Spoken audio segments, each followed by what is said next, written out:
and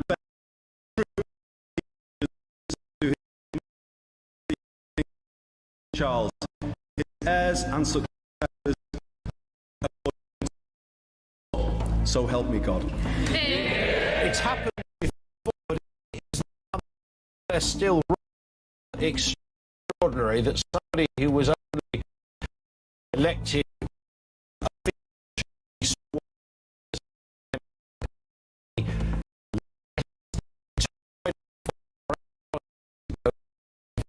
weeks' time. I think it is rather extraordinary. I think the issue isn't whether someone like that have to hold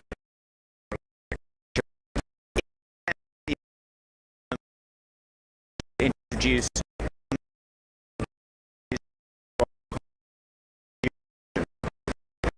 talked about the House of Lords. He's also talked about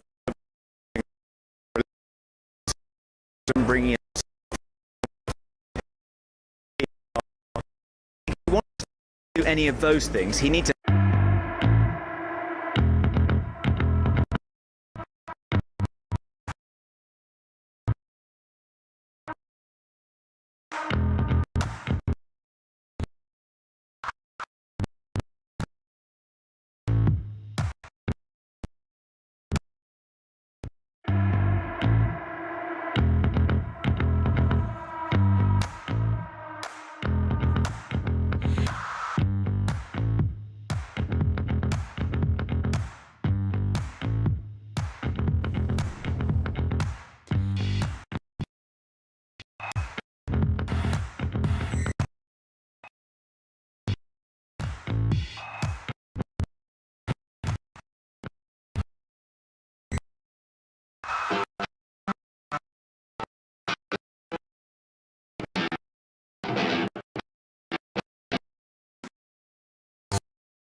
Across the UK, on DAB+, on YouTube, on your mobile,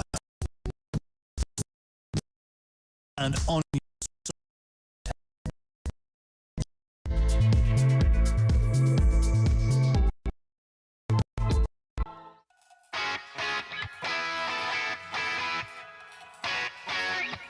6:03. Better get that kettle on, because you and I have got work to do. Top of the morning, happy Sunday, one and all. Talk breakfast. Mark Dolan back on the home of sense, back where I belong. My thanks to the brilliant Ian Collins for an excellent show yesterday. A busy 4 hours to come, including Dolan's dispatch at 9 a.m. And it's about the establishment, both left and right, who have destroyed this country. And it has inspired today's big question: can anyone save Britain? 0344 499 1000. It's a simple question. Can anyone save Britain? You tell me, because I don't know. I don't have the answer. I love this country. It needs saving. Right, we've got an economy in the toilet. We live beyond our means. We've got the cult of welfareism, where it pays more to stay home than go to work. We're in big trouble. Highest energy costs in the developed world. Open borders. Non-existent military. Divided societies. Can anyone save Britain? 0344 499 1000. Meanwhile, breaking this morning, Labour collapse into civil war with party grandee Tony Blair blasting Andy Burnham, saying you cannot tax your way to prosperity. So is the Burnham premiership over before it's even started? Now, my phone number is 03444991000. I've got the dream team today. Kira is taking your calls. Can anyone save Britain? It's a simple question. I don't know the answer, so you've got to help me with this. Text the word talk in your message to 87222 or leave us a voice note. Yeah, we've got the big guns. We've got Kiera on the phones. We have Nehar, who is directing our TV output. Nehar, let's give the camera a bit of a wobble, shall we? Come on. I know it's expensive equipment. I nearly broke it a few weeks ago. There you go. You see, that's live telly. I've been in telly, folks, for 25 years. Let me tell you, all of it is fake. You can pull the music down now, actually, David, if you like. It's all fake. Right, telly is so fake and it's not real, it's all scripted. You're going to get 4 hours of gold right now. And if you want to watch the TV output, head to YouTube, search Talking Up We Pop, and you will see this amazing televisual feast. You'll watch my amazing guests and you will see Dolan's Dispatch, which is my thoughts on a political establishment that have destroyed Britain. We'll come to that shortly. It's a great monologue and it may get me cancelled. If so, good. So very excited to have Alex Farrell, who's editing the show today. He's the boss. And let me tell you, he's very experienced. He knows his onions. This is a man who is a veteran of the Julia Hartley-Brewer breakfast show, which, as anyone will tell you, is going to be, that is radio's Vietnam, is it not? That makes the Iraq war and the current conflict in the Middle East look like the Queen's Garden Party. Because Julia Hartley-Brewer is elite level. She's a very good friend of mine. She's the queen of talk. And you have to know your onions if you're producing her. And let me tell you that Alex has got this. He's got this. And I'm delighted to say, back pressing the buttons, the lead engineer here on Talk Breakfast, Dave the engineer. Big Dave Rhodes is back. And I'm so excited because I don't know if you know about this before I get to the front pages, but there is a hideous tug of love going on between Dave the engineer and myself and Talk Sport. Because, you see, TalkSport want Dave the engineer, and I want Dave the engineer. The reason why I want him is because he makes you sound so good. I mean, listen to me. Have I ever sounded better? He presses the buttons. He's like the Sir George Martin of broadcasting. And I'm his McCartney, or maybe Ringo. But the bottom line is he's the king. He's back. He's pressing the buttons. And I want to press your buttons this morning. We've got to fix this country. Can anyone save Britain? That is my question. And I've been inspired by Donald Trump's speech. And I think, Alex, we're going to have some clips from that speech shortly, aren't we? And the reason why I was inspired by Donald Trump's speech is because this is a leader that's far from perfect. Donald Trump's a lunatic. He's inconsistent. He's unpredictable. He's pathologically dishonest. He's rather chaotic. But do you know, there's two things about him that are redeeming. He loves his country. And he puts his people first, which is not nationalism. It's not fascism. It's called democracy. It's what every leader is supposed to do. The president of France should love France and put France first. That's his job. And the chancellor of Germany should love Germany and put Germany first. And the prime minister of the United Kingdom, whoever that is, because it changes every 10 minutes, should love Britain and put the people of this country first. And that hasn't happened under the establishment of this country for several decades. And there you've got Trump talking about how the best is yet to come. We're going to be bigger, better, stronger. And it's America first. And it's absolutely right. And it was a very good speech, and we'll play clips from it later. And it inspired today's Dolan's Dispatch. Is there anyone like that that can save Britain? A buccaneering hero who is fearless, an anti-establishment figure that can come in and fix the problems of this country. Because what do we need? It's not complicated, is it? Look, I'm very busy on Talk Breakfast, but if I have to go and save Britain, I will. Dave the engineer, I know it's tricky because I'm under a very tight contract with Talk, you see. It's a golden handcuffs, and it'll be a very difficult conversation with the boss, Denny, if I have to become Prime Minister, because, you know, I'm central now to this platform. Just like Julia, just like Peter, just like Kevin, just like Ian. Did I mention Julia? You've got to mention Julia twice, just in case. Alex, right? It's an amazing lineup, but obviously I'm irreplaceable in this slot, which is very kind and very flattering, and I appreciate the warm words. But if I have to give up this gig to save Britain, so be it. What I would do, by the way, if I was Prime Minister, I think I would carry on hosting Talk Breakfast. And the reason why that would be good, why that would be smart, to have the first ever Prime Minister that hosts a nationwide breakfast show, is that every morning I would hear what's going on, and you would call me and you'd say, look, Mark, we've got these potholes in Northampton, and someone else could say, we've got a bunch of illegal immigrants in Essex, and then we've got whatever. Here's the cost of filling your car with petrol in Aberdeenshire. And I would be in touch with the people. I think that as Prime Minister, I think I would continue to host weekend breakfast. By the way, do you think if I become Prime Minister and save Britain, which I'm willing to do, I'd rather someone else did it, but if no one else is out there, I'll save Britain. Do you think if I become Prime Minister and I'm still hosting Talk Breakfast, that I do get Dave as my engineer?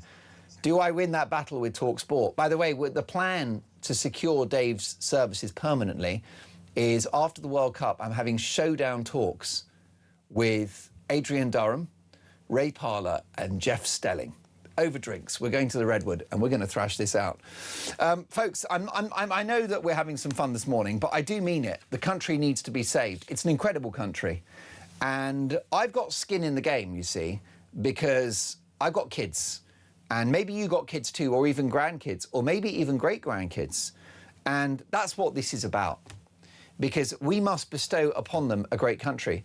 Because I was born in 1974, and when I was born, I inherited this amazing country, which had won 2 world wars, and which certainly by the 80s, under Mrs. Thatcher, by 87, the UK was a very confident, successful place. Alex Farrell, you're probably too young to remember 87, but OK, wait for this, folks. Alex, you won't know about this. Nahar won't know. Kira won't know. Dave, the engineer, may. We're a similar vintage. 87. The economic growth was 5%. Just let that sink in for a moment, because, Alex, you're an entrepreneur. You're actually independently wealthy. You don't even need to be here. 5% economic growth a year. Can you imagine? Yikes. Just like Donald Trump, Margaret Thatcher was not perfect, OK? She neglected the mining communities. You could argue she presided over the deindustrialisation of the country. I didn't like the way that our great brands were sold to foreign powers, Rolls-Royce, all the rest of it. But ultimately, 87, it was a golden era, and we haven't got leadership like that now. We need someone to save Britain. Can anyone save Britain? And who is it? Who is the person to save Britain? 0344 499 1000. If I have to do it, I will. And by the way, what does that look like? Well, I will tear up every treaty and I will dismantle the entire political and legal framework of the country in order to stop illegal immigration, to get it down to zero. That's what I would do. I would tear up every agreement that we have. And if we became, if I was Prime Minister, if we became a global pariah, like if we were an international disgrace, I would be delighted. And I would stand at number 10 and say, bring it on. Say, bring it on. I don't care. As Prime Minister, here's my speech. Are you ready? Good morning, everyone. I'm the Prime Minister, Mark Dolan. I'm still doing Talk Breakfast, by the way, because Denny has got me under a golden handcuff steel and there's no escape. So I'm the Prime Minister, and I'm hearing that we are an international disgrace because we've changed the legal and legislative framework of the country in order to end illegal immigration. I've heard we're a disgrace, and I'm the Prime Minister telling you I'm delighted, bring it on, because I don't care about our reputation internationally. Did you know that? I actually don't. Alex, you might think I've gone mad. I don't care about our reputation internationally. What does that mean? I care about our reputation at home. I care about what the British people think, because it's their country. There you go. I'll be Prime Minister, I'll save the country. But what would I do? I would drill for the oil and gas. I'd sell it on the international markets. We'd have billions coming in. I would continue to have an energy mix. I love green renewables. It's no problem. But can we just have some common sense and have solar panels, windmills, oil and gas, nuclear? Can we not have a mix? In the 90s, that was like a sensible idea, an energy mix. What else would I do? Well, I would have infrastructure. I'd build roads, and I would build rail lines, and it wouldn't be like HS2. We would keep it cheap and sensible and sensible. And what I would also do, cut taxes on business, so you've got economic growth, national income, money's coming in, at which point you can then pay for the hospitals, the schools, the doctors. I would get rid of the cult of welfareism so that it's a safety net, not a lifestyle choice. Those are just a handful of the things that I would do. And you know, my redeeming quality is I would not worry about being liked, because until we have a leader that's willing to be unpopular, we're going nowhere. Because what we need at the moment, we need a CEO to come in and say, oh my goodness, look at that balance sheet. We are in the red. We're heading towards bankruptcy.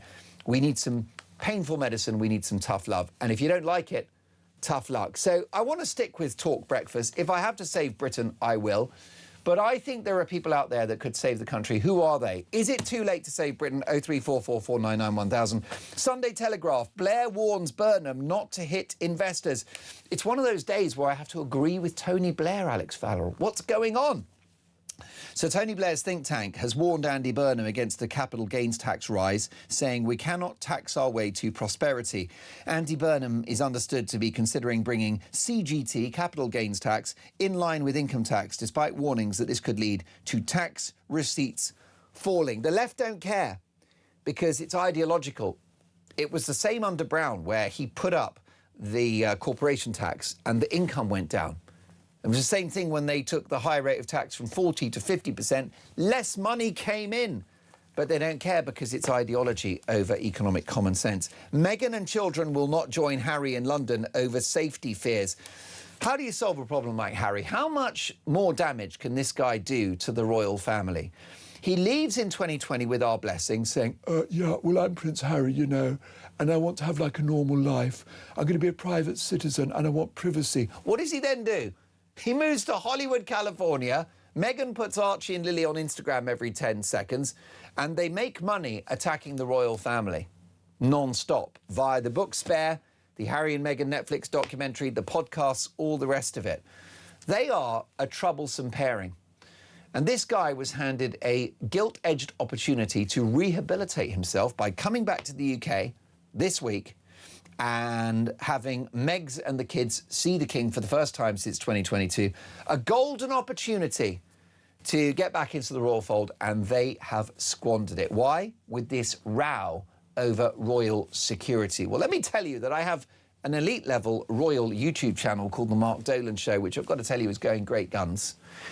And on that show, by way of my journalistic investigations, I spoke to a senior security insider within the palace, someone that has been responsible for the protection of the King, Diana, William and Harry. And this person told me that Harry's obsession with armed royal security is not about safety. This insider, who's very well connected, told me that it's Harry's ego. It's a flex. Because what it is, Dave the engineer, when he arrives in the UK, he wants the cop cars, he wants the blue lights, he wants the police outriders and the whistles, he wants the helicopters, he wants the SWAT team, he wants the SAS, he wants the 7-car cavalcade, because it's the rival court, the court of Prince Harry. Well, it ain't happening, because I'm afraid, Harry, the authorities have said no, a word that you've not heard enough in your life. What do you think, folks? Do you think Harry deserves armed royal protection paid for by the taxpayer? Sunday Mirror, World Cup fiasco, kicking off, anger at FIFA U-turn over England start time. I'm disgusted by FIFA. They remind me of the EU. And they are a supranational organisation, right? They're totally unaccountable. And they have treated the England fans disgracefully, because suddenly the folk in Mexico were expecting that actually the game would go from 1 a.m. to 7 p.m. They changed their plans. It's all very expensive to keep, you know, chopping and changing like that. Now it's 1 a.m. again. What an insult. The best thing we can do to respond is to go and thrash Mexico and bring it home. Sunday Times revealed Nigel Farage secretly funded by convicted criminal. George Cottrell provided staff, security and housing. The benefits were not declared to the Commons. Crypto gambler Cottrell is seeking a pardon from Donald Trump. Well, there are clearly a lot of headlines around Nigel Farage's money matters. Is that a concern to you? Do you worry about it? Is it a problem? Can Nigel Farage ride out the storm? We've got the £5 million donation from a crypto billionaire, and now this exclusive in the Sunday Times, Nigel Farage, secretly funded by convicted criminal. Does that concern you? Does that bother you? Or are you looking at Farage thinking, I don't care, actually? It's like Donald Trump. The guy's not perfect, but if he's going to put the British people first, if he's going to save the country, then I'll take that. Because I think, you know, we've never had an angel in number 10, have we? They're all a little bit corrupt. They're all egomaniacs. They're all obsessed with power and money. The only person I can think of in recent decades that wasn't like that was old Mrs. T, because she was just like a workaholic administrator, wasn't she? She was sat there in her flat in number 10 in the dead of night, drinking strong tea, going through the red box and going through those spreadsheets trying to fix Britain. Is there someone else that can do that now? Let me know. Is it too late to save Britain? 0344 499 1000. If so, who's going to do it? If I have to, I will, but I'll still do Talk Breakfast, and I've still got Dave the engineer. This is Talk Breakfast at 6:21.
Across the UK, on DAB+, on YouTube, on your...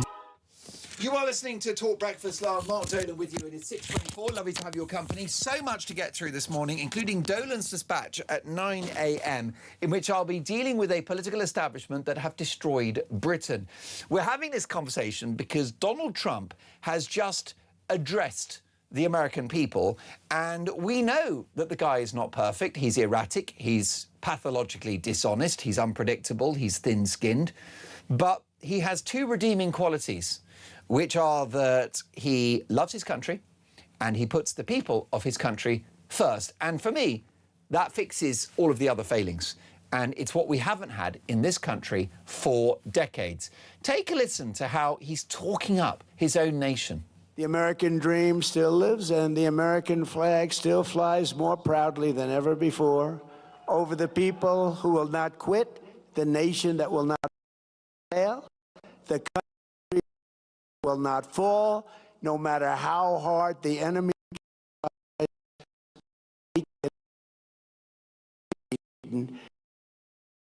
Don't worry, Donald Trump was not stuttering there. We had a little technical glitch. But it's very clear what the themes of that speech were, which is that America's a great country, that it has a massive future, it's going to get stronger and better. It's going to embrace capitalism, which is progressive and which history has demonstrated lifts millions of people out of poverty. So we'll get to that later. Also, your voice note. So here's the issue, right? I want to know, when we're going to have leadership like that in this country, who can save Britain? And will it happen? Is it too late? Here's a voice note from Eugenie. Good morning, Mark. Great show, as always. Eugenie from Bexhill-on-Sea. The only people or person that can save Britain is the British people. We need to, when we get the opportunity, we can save Britain, the British people. Thank you. I agree with you. It's all about people power, Eugenie. And then what happens is we need a leader that embodies the will of the people. That's why, if I have to save Britain, I'll keep hosting Talk Breakfast, because you talk to me in the morning and then I run the country in the afternoon. Sounds like a good deal to me. How about this? A voice note from Kev. Morning, Mark. Just like yourself, I'm up early to do a shift at work. Just before I get on the motorway, answer to your question. Wow. Can anyone save this country? Well, Labour certainly can't. They are destroying it. They're accelerating the Tories' effort. And as an ex-Tory voter, they definitely can't save it. Look what they've done to our military. I mean, anyone who votes for them again really needs to have a look at themselves. Is there anyone else who can replace them? Well, Reform are in the right position to do so. They've not let the country down yet. Can they do it? I don't know. And can they even get in with all the arguing on the right? I mean, I was talking about this last night, and it is so, there is so much that needs doing. It is so concerning that even if we get a party in that's not let us down before, they've got so much to do. This woke civil service, woke police, woke military, what's left of it, woke schools, bloody lanyardism. It's a nightmare. Anyway, mate, all the best. Good luck. Have a good one. Kev, you've nailed it. You've got it right. And reacting to your wise words is the wonderful Chloe Dobbs. Good morning, Chloe, broadcaster, commentator and friend. I thought you were going to refer to me as plural then, as if I turned into a they-them. Yes, the truth is my command of the language is slender at the best of times. Brilliant to see you. Your reaction, did you hear what Kev just said I there? did hear what Kev just said. What did you make of what Kev... Is he right? Yeah, look, I think that you look at someone like Trump and I think what you said was spot on, was that him putting the American people first, getting the American dream back, as he said in his speech, you know, being pro-business, stopping illegal migration, the things that people care about, those are the things that kind of, I wouldn't say right all the wrongs, but they still make him come out as someone, a great leader who seems like he's turned America around, even though he's definitely got a lot of sleeves. We got on the front of the Observer today, it says that he's turned the presidency into $3.5 billion in personal profit, doing all sorts from selling, I think, a load of Trump merch online and plenty of other things, which is... The reason I bring that up is because we're currently facing a lot of sleaze scandal with Nigel Farage with regards to money that he has received, and now we've got on the front of the Sunday Times the fact that a convicted criminal was funding Nigel Farage. This is not a good look for him, but we've got to ask ourselves the question, is Nigel Farage the only person who can be a Trump-like figure who's got the tenacity to turn this country around in the state of peril that it's in? We've also got J.D. Vance as well on the front of the Sunday Times. He's spoken to Katie Balls saying that the leaders of this country have failed Britain for so long, and he's desperate. The Americans that love Britain, they are desperate for us to elect someone who can turn the tide and get this country back on track. And you do have to wonder, if we topple Nigel Farage and then Reform is perhaps not competitive enough without him to win a general election, are we going to continue down decades and decades more of decline? Well, it's a difficult conundrum for the country at the moment. The Brits are much more squeamish about politicians making a lot of money than the Americans are. In America, you kind of think, oh, well, a load of money kind of comes with the job of being a president. The Brits are much more concerned about dodgy taxes and people earning more than they think that they ought to if they are politicians. There's a lot more scrutiny when it comes to finances in this country. But I think it's a difficult point for the Reform Party to decide if Nigel Farage is the man that they want to keep as their leader, given that this, all the drama that this has caused, and also for the country as well. I think it's going to be for those voters that it does cut through to, who are concerned about this, for them to decide, do I want to stick with Nigel Farage, or do I maybe want to consider, because we're seeing that the Tories now polling on 20% again with Reform in some, it's 20 versus 24%, they're creeping back up. Do we want to give the Tories another chance because we think that there's less of a concern about leaders making a load of money and having inappropriate influence from their donors? Well, that is the million-dollar question. And what this is not left versus right, is it? We've had an establishment that have let down the country over decades with an energy policy which has deindustrialised the country and led to the highest energy costs in the developed world, with open borders which has changed the complexion of this country and arguably left us with a massive long-term immigration mortgage, if you like, an economic time bomb. Then you've got the issue of an economy that's permanently in the red, non-existent growth. This is not a Kier Starmer invention or a crisis of Labour's making. This is the entire establishment. And the attraction of someone like Farage is that he's anti-establishment. I do feel we need someone, I don't know if it's Nigel, I don't know who it is, but we need someone from outside of the system to sort of break it all up and start again. Yeah, you need someone who is outside of the system, absolutely. With a caveat to that you do need some individuals with experience. Reform have got a lot of flack for bringing in some ex-Tories into their team. But the reality is that Reform, although it's good for them to not have experience on the one hand in that they're not, entrenched in the ideology that has led to the decline of the country, but you also need some people who know how the system works. So I think them having a bit of a mix on their team is a good idea, but you don't want them to completely...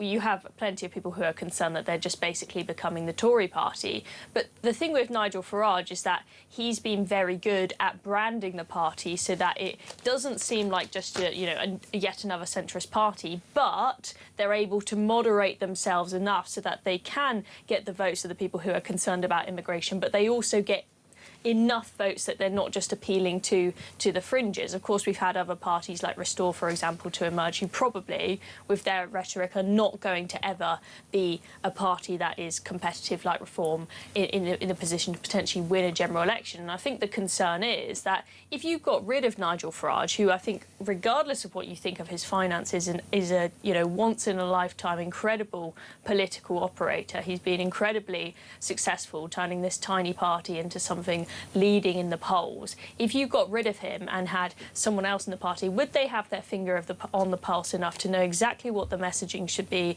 so that you appeal to the right voters to actually get yourself in a competitive position to not just appeal to the people on the fringes, but to actually win a general election? And I don't know if you can do that without Nigel Farage. Well, that's a very interesting one, isn't it? Michael says, good morning, Mark and Chloe. The country is actually run by a subculture of quangos, non-executive directors. Let me put my teeth back in. The country is run by a subculture of quangos, non-executive directors, ideological spads and politically biased civil servants. Politicians are just the smoke screen. What about this from Edward? Good morning and good evening from Edward in Utah. Just watched the America 250 event and I'm saddened that Britain does not have that amount of patriotism. It needs to come back, lest you lose your kingdom. Well, Edward, you have in many ways dovetailed with our conversation this morning. Is it too late to save Britain? Who is the person to do it? 6:34, more front pages next.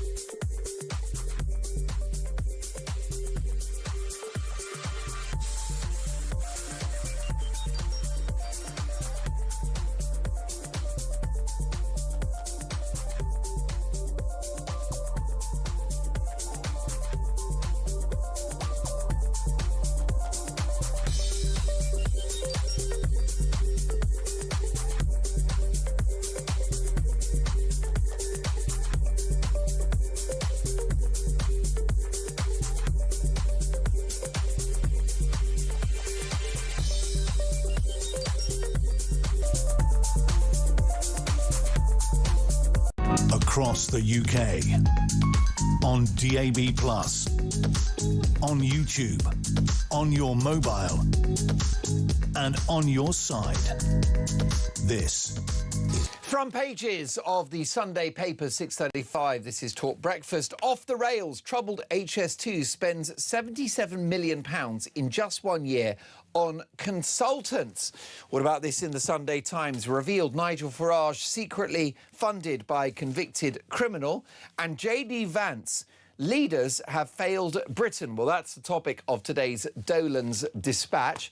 And my question to you this morning is a simple one. Can we save Britain? If so, who is going to do it? Deborah says, Mark, we want Labour out once and for all. The country was already in decline under the Tories, but Labour have managed to surpass that decline spectacularly. We want a new government, one that's never been in power, to finally try to sort out the mess that both Tory and Labour parties have dumped on this country. Rob says, Mark, I'd expect Nigel Farage to be a multi-millionaire. Farage also hasn't taken a penny in expenses whilst being an MP. Labour MPs' expenses are eye-watering, no doubt. Good morning, Mark, says Gary in Bridgewater. The one person who could have saved Britain, a man that was vilified, ignored, but ultimately right, old knocker Enoch Powell himself. If only people had his foresight. More front pages. Kicking off World Cup fiasco. Anger at FIFA U-turn over England start time. It is going to be 1 a.m. Are you going to stay up for that game? Sunday Telegraph. Blair warns Burnham not to hit investors. Former PM's think tank says rise in capital gains tax would be bad for the economy. That sounds to me, Chloe Dobbs, like the beginnings of a Labour civil war. You've got party grandee Tony Blair telling Andy Burnham you cannot tax your way to prosperity. Well, I'm actually going to agree with Tony Blair. He's actually speaking common sense here. Now, Tony Blair, I think we've had our suspicions while Starmer's been in power that Tony Blair has been trying to run the government behind the scenes, always using his think tank to apply a lot of pressure, sometimes in the wrong way when it comes to digital IDs, for example. But on things like net zero and being pro-business, he is actually saying the right things. I think we're at a point now where the country cannot bear any more taxes, especially businesses. You speak to any business owner right now and it is bleak. They are just in despair thinking, I don't know how we're going to survive. I don't know how we're going to even make the next payroll. I certainly wouldn't want to be starting a business right now. I mean, the chances of success when you've got the crazy high energy costs, the crazy high national insurance, minimum wage bills, and of course we've got the employers' rights bills bringing in all this extra red tape. I mean, the list goes on. It is just an impossible environment for business owners at the moment, and you've got, you know, what looks like it's going to be Andy Burnham brought in without a proper leadership contest in a very short period of time. He is more socialist than Starmer. Yes, he's more likeable, he's more human personality-wise, but it's becoming clearer and clearer, and the polls are showing it. The more that Burnham opens his mouth and we learn more about him, his popularity is dropping because people are realising how left-wing he is. And the problem is that with these socialists is they just don't understand that you need wealthy people to create wealth, create business,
Farage, and he'll be able to run the country a la like Trump and put his flag down in the sand and start running the country with a certain amount of vigour and conviction and passion that Donald Trump obviously does America.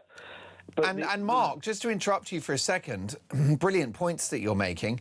The 75 or 80 million people that voted for Donald Trump in November of 2024, they knew, didn't they, Mark, that the guy wasn't perfect, that he was no angel. But absolutely. America had a crisis and they thought he's the man to fix it.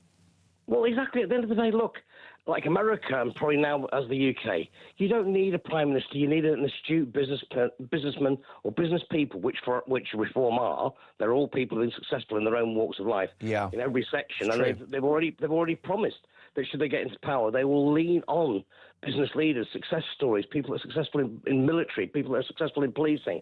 They want that input of people who have achieved at the highest level. You don't want people who come out of college or university saying, I know all anything about politics, and they are career politicians. The politicians are not successful in life. And that's what I want. And the other point I just want to make, if I may please, Mark, is this Pakistani grooming gang leader that's been released. I understand Pakistan won't let him back in because he's ripped up his passport. Yeah. Well, if you or I dropped our passport in a puddle and it was damaged and it was illegible, or you just apply to the passport. Mark, it's a sham. And if I was in charge, I would come down on Pakistan like a ton of bricks. I'd scrap all foreign aid to them. Yep. I'd cancel visas. You know, we're in a much stronger position than they are. Well, exactly. Why don't we just put our foot down and just say, oh, right, yeah, not good enough. Sort out your bureaucracy. If the guy's ripped up his passport, replace it. End of. Do you think Donald Trump would take any of that nonsense from the Pakistani government, Mark? Oh, good Lord, no. It'd be a short conversation, wouldn't it?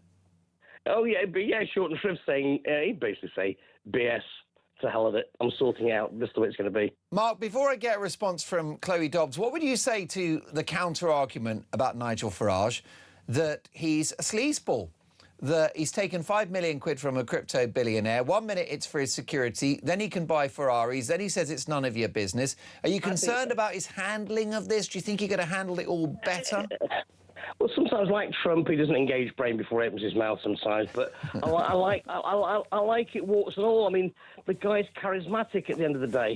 He reaches out to people. He is a normal bloke. He drinks a pint. He has a couple of fags. He walks the streets. He talks to people. Regardless if he's aspired well, however he's accrued his wealth, 90% of the wealth he's accrued, including all his properties, is through hard bloody work and being successful. If his network stretches to, God, I'd love to have a cryptocurrency friend that got money to turn around to me and say, look, you know, things have been difficult for you, Mark. You know, you came back to the country. I lived in Cyprus for a while myself. Came back to the UK. If somebody turned around to me and says, look, here's 200,000-300,000 quid. Go and buy yourself a house and start the ball rolling again. Of course I would. If I had to declare it to the HMRC, then I would do. But if it was a gift, then I don't have to declare it at all. The wording is the accuracy is in the wording. Well, I know what you mean, Mark. I mean, I'm just thinking, right, back in the 18th century, aristocrats used to fund artists. They'd put them on a stipend in order to do what they used to do. And I suppose that's the equivalent of what's happened with Farage. You've got a fan overseas who wants to save his country and thinks Farage is the man to do it, and he'll chuck him a few quid to help. Yeah, that's right. And also this Burnham malarkey. I mean, that's an obviously Todd's wallop. But you ask people in the Greater Manchester area. My son lives in Hyde. And let me tell you something. Burnham is not Mr. King of the North. He is not liked. He's not a popular guy that everybody thinks he is. And he doesn't live in a backstreet, downstream flat in Salford, does he? So let's have a look at the rest of the politicians, their accrued wealth and how they've managed to get things in life. It's not through getting their hands dirty, getting up at 6:30 in the morning, going to work and doing it that way, is it? They've got it through network and connections. Of course they have. That's the way the world works.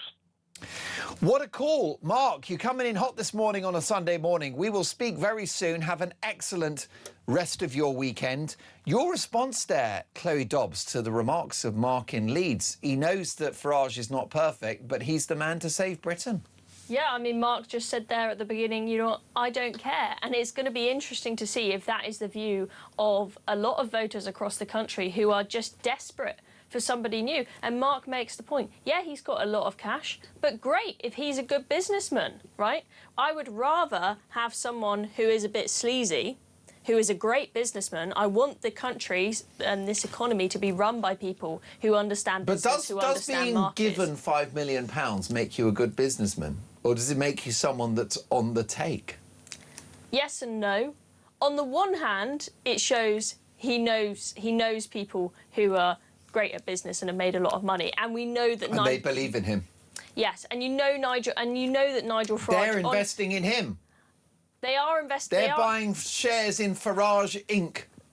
Yes and no, because a lot of both this talk of George Cottrell, the convicted criminal who was spent time in jail for a money laundering scheme in the US, and this $5 million gift.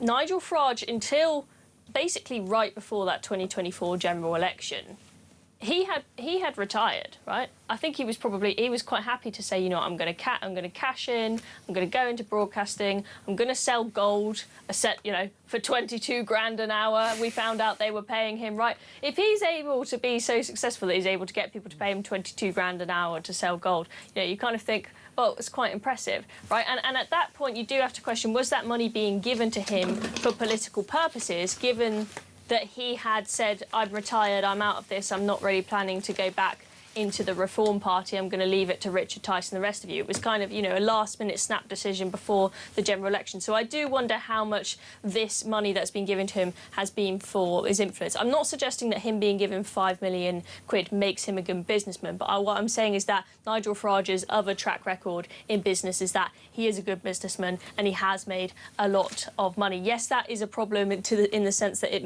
might make some people feel like they're out of touch with him because he's not a working-class person, but he is someone who's going to know how to run the economy well.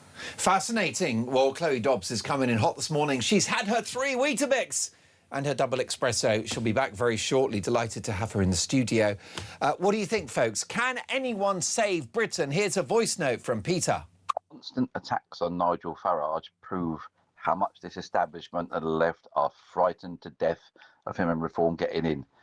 Now, if you're talking about people who get funded, well, you know, so the bloke's had a conviction. If it's spent conviction and he's paid his dues, that's fine.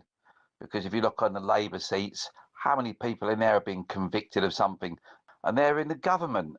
You know, it's all so easy to keep knocking Farage all the time, but he's going to be the only person that's going to get us out of this mess that we're in this country. There is no one else. The essential Q&A to start your day. Talk Breakfast with Mark Dolan.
The thing that most makes me angry about Kier Starmer talking about the need to defend our country, and he's gone out of his way to not make the tough decisions, to actually do the thing to defend our nation. It's cowardly, and I think it's treacherous. Nothing to say on immigration, nothing to say on benefits, nothing to say on jobs, nothing to say on tax. Absolutely appalling. If this is the solution the country's been waiting for, then we are in a very, very bad place. People up and down the country are asking why they are always being put second. They work every day, they get up, they pay their bills, they look after their kids, and yet the other side of the social contract is not being held up.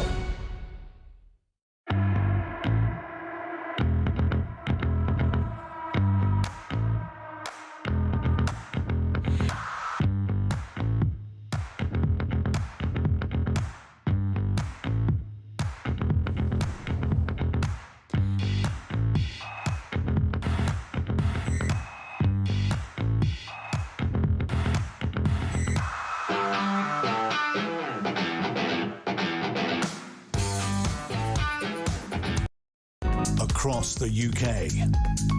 On DAB+, on YouTube, on your mobile, and on your side.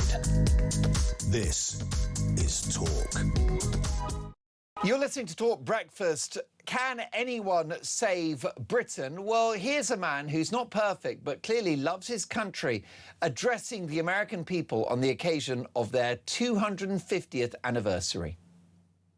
The American dream still lives, and the American flag still flies more proudly than ever before over the people who will not quit, the nation that will not fail, the country that will not fall. No matter how hard the enemy tries, we cannot be beaten. After 2.5 centuries, we know that this is not an ending. This is only the beginning of the golden age of America. And together we will make America bigger, better, and stronger than ever before. I promise you that. Can anyone save Britain? Donald Trump argues he has saved America. David is in Gloucestershire. Good morning, David. Good morning, Mark. How are we all, and Chloe? Great to have you on, David. We know that Donald Trump is not a perfect person. He's pathologically dishonest, he's unpredictable, talks a lot of nonsense, but he has two redeeming qualities. He loves his country and he puts his people first. Well, exactly. That's the point, isn't it? And this whole thing with Nigel Farage, I'm not very happy about it, granted. You know, I don't think it's completely right, but as I said to your producer, I said, you show me a clean politician that's risen to the top, somebody that's not corrupt, somebody that isn't making money on the side or doing things that aren't getting their family or friends making loads of money, and I'll show you a unicorn. And that is the truth. Well, I think you're right. And David in Gloucestershire, I think, speaks for many on this one, that, Chloe, we're looking at the bigger picture here, which is inflation and a country that lives beyond its means, and a depleted military, and open borders, and eye-watering energy costs. That's what our listeners and viewers are focused on. That's the thing. And do we really want to, you know, just snub off the Reform Party and say we're not going to vote for them because of Nigel Farage's sleeves with all of these gifts that he's gotten? Do we really want to continue on that decline with all of those problems that you've just listed just because of this scandal? I mean, he is right, David's right, that it's almost impossible to find a politician that doesn't have a load of sleeves, who isn't making a load of money on the side. You've just got in politics, you've got the people who claim that they don't do these things and the people that do. They all do these things. You've just got some people who pretend that they don't. And the thing with Nigel is that one reason why this might not cut through is that Nigel's never pretended to be perfect. He said, look, I'm not perfect. I've been a womanizer. I've smoked, I've drunk, I've made money. I've not been perfect. He's not pretending to be on a moral high horse. I think the reason why it really hurt Kier Starmer and his government is because they came in pretending that they were absolutely squeaky clean and that they were the different ones who were getting rid of the sleaze in politics, who were bringing back integrity in politics. He said he was going to stop the revolving door between businesses and business owners and politicians. And then when you find out that, for example, he's got all these glasses and clothes and tickets and all sorts from Lord Alley as soon as he came in, that was in such stark contrast to the platform on which he campaigned to become Prime Minister. Whereas with Nigel Farage, yes, it's not the best look, but no one ever really thought that he was squeaky clean, to be honest. Well, I'm getting a very interesting set of responses online. David, do stay with us. Take a listen to these messages. Mark in Selby says, good morning, Mark and Chloe. Nigel wants what is best for the country and its people. The other parties want what's best for themselves and the EU. That is why they're attacking reform almost daily and why reform must win. Similarly, Maggie in London, Mark, for Pete's sake, you are constantly harping on about what Nigel is doing. How about you start looking at others, see what they're up to, how scared they are of this man, scared of their gravy train stopping. I don't care, as many reform supporters feel. The membership is rising daily. However, there is a counterbalance to this, and it comes from Matt in Runcorn. And he says, good morning, Mark. Great to have you back on. This Farage Cottrell story in the Sunday Times is a huge concern and you know it. Whose side is this guy going to be on if he becomes PM? Yours and mine? Your listeners? Or do you not think he might be more interested in helping these crypto mates of his who have given him millions? Answer honestly, please, Mark, rather than hedge your bets on what you say because you're a little sweet on Nigel and his party. Whose side will Nigel really be on? That's Matt in Runcorn. Well, Matt, I don't care who saves Britain. I don't care if it's Andy Burnham, Shabana Mahmood, Kemi Badenoch, Nigel Farage, Mr Blobby, Anton Deck. I don't care. I just want someone to end illegal immigration, drill baby drill, build some houses, shrink the welfare state and save the country. David, just closing thoughts on this. Do you think Matt's got a point here? He's worried about what kind of Prime Minister Farage will be. If he's taking millions from wealthy donors, is he not going to do their bidding in number 10? Well, maybe he will, but then if those people are making money, we're all making money, because you've got to remember that everybody's pension pot, everybody's investments are with those hedge fund leaders. You know, so we're all making money and the country will grow. And if the country is growing, there will actually be huge taxes for other people to get their benefits, get their system. You've got to look at the bigger picture. I actually do believe that if Nigel gets in and reform, or if I got into form, do you know what I would do on day one? I would turn this country into a tax haven. I would turn this country into a country and I would say, look, we need those people into the country very, very quickly and a lot of money. I would look at countries around the world and we would be the lowest taxed country for multi-billionaires in the world. But everybody thinks, oh, that's a bit naughty, blah, blah, blah. But for every, you know, even if they are only paying 5% or whatever the lowest form is, 5% of £1 billion is a damn sight more than 50% of a quid. I tell you something, he may not be friend of the crypto billionaires, but what about David in Gloucestershire for Prime Minister? Who needs Nigel? Folks, is it too late to save Britain? A big hour to come. This is Talk Breakfast.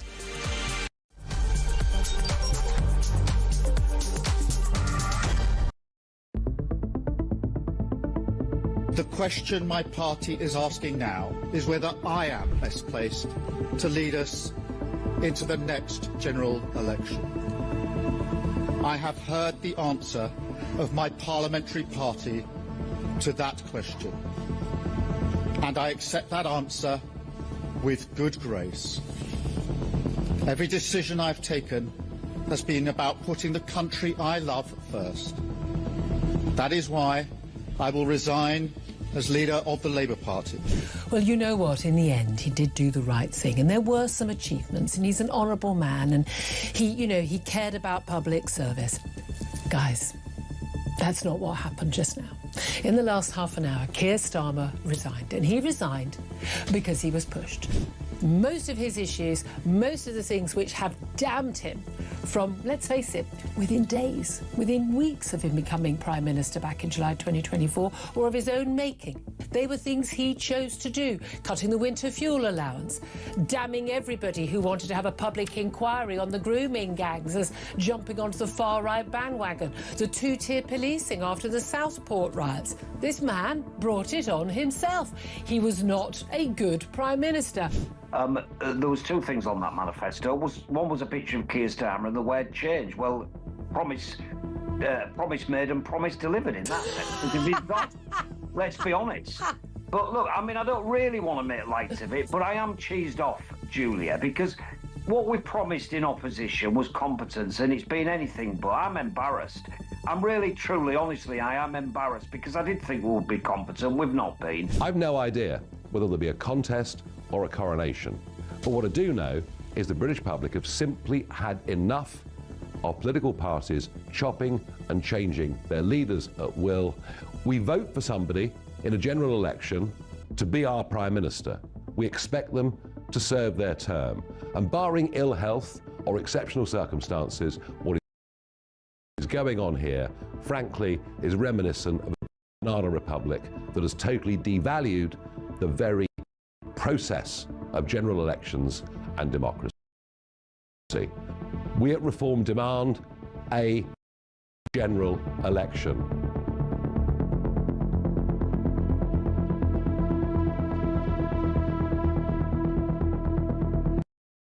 Across the UK, on DAB+, on YouTube, on your mobile, and on your side.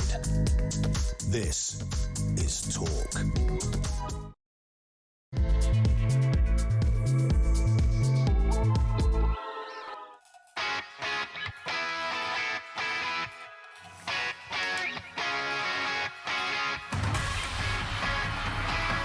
.03 Talk Breakfast. Top of the morning, welcome to Talk Breakfast. Mark Dolan with you in the hot seat. A big show to come. Breaking this morning, Labour collapse into civil war with party grandee Tony Blair blasting Andy Burnham, saying you cannot tax your way to prosperity. With concerns about a £15 billion military black hole, no plan for illegal immigration, cheap energy or growth, is the Burnham premiership over before it's even started? Meanwhile, more chaos in the royal family as Prince Harry refuses to take Meghan and the kids to London to meet the King. Just how much more damage will the prodigal prince do to the British monarchy? What do you think, folks? Does Prince Harry deserve armed royal protection at taxpayers' cost? What do you think? Are you happy to pay for the security of Prince Harry and his family on their return to the United Kingdom?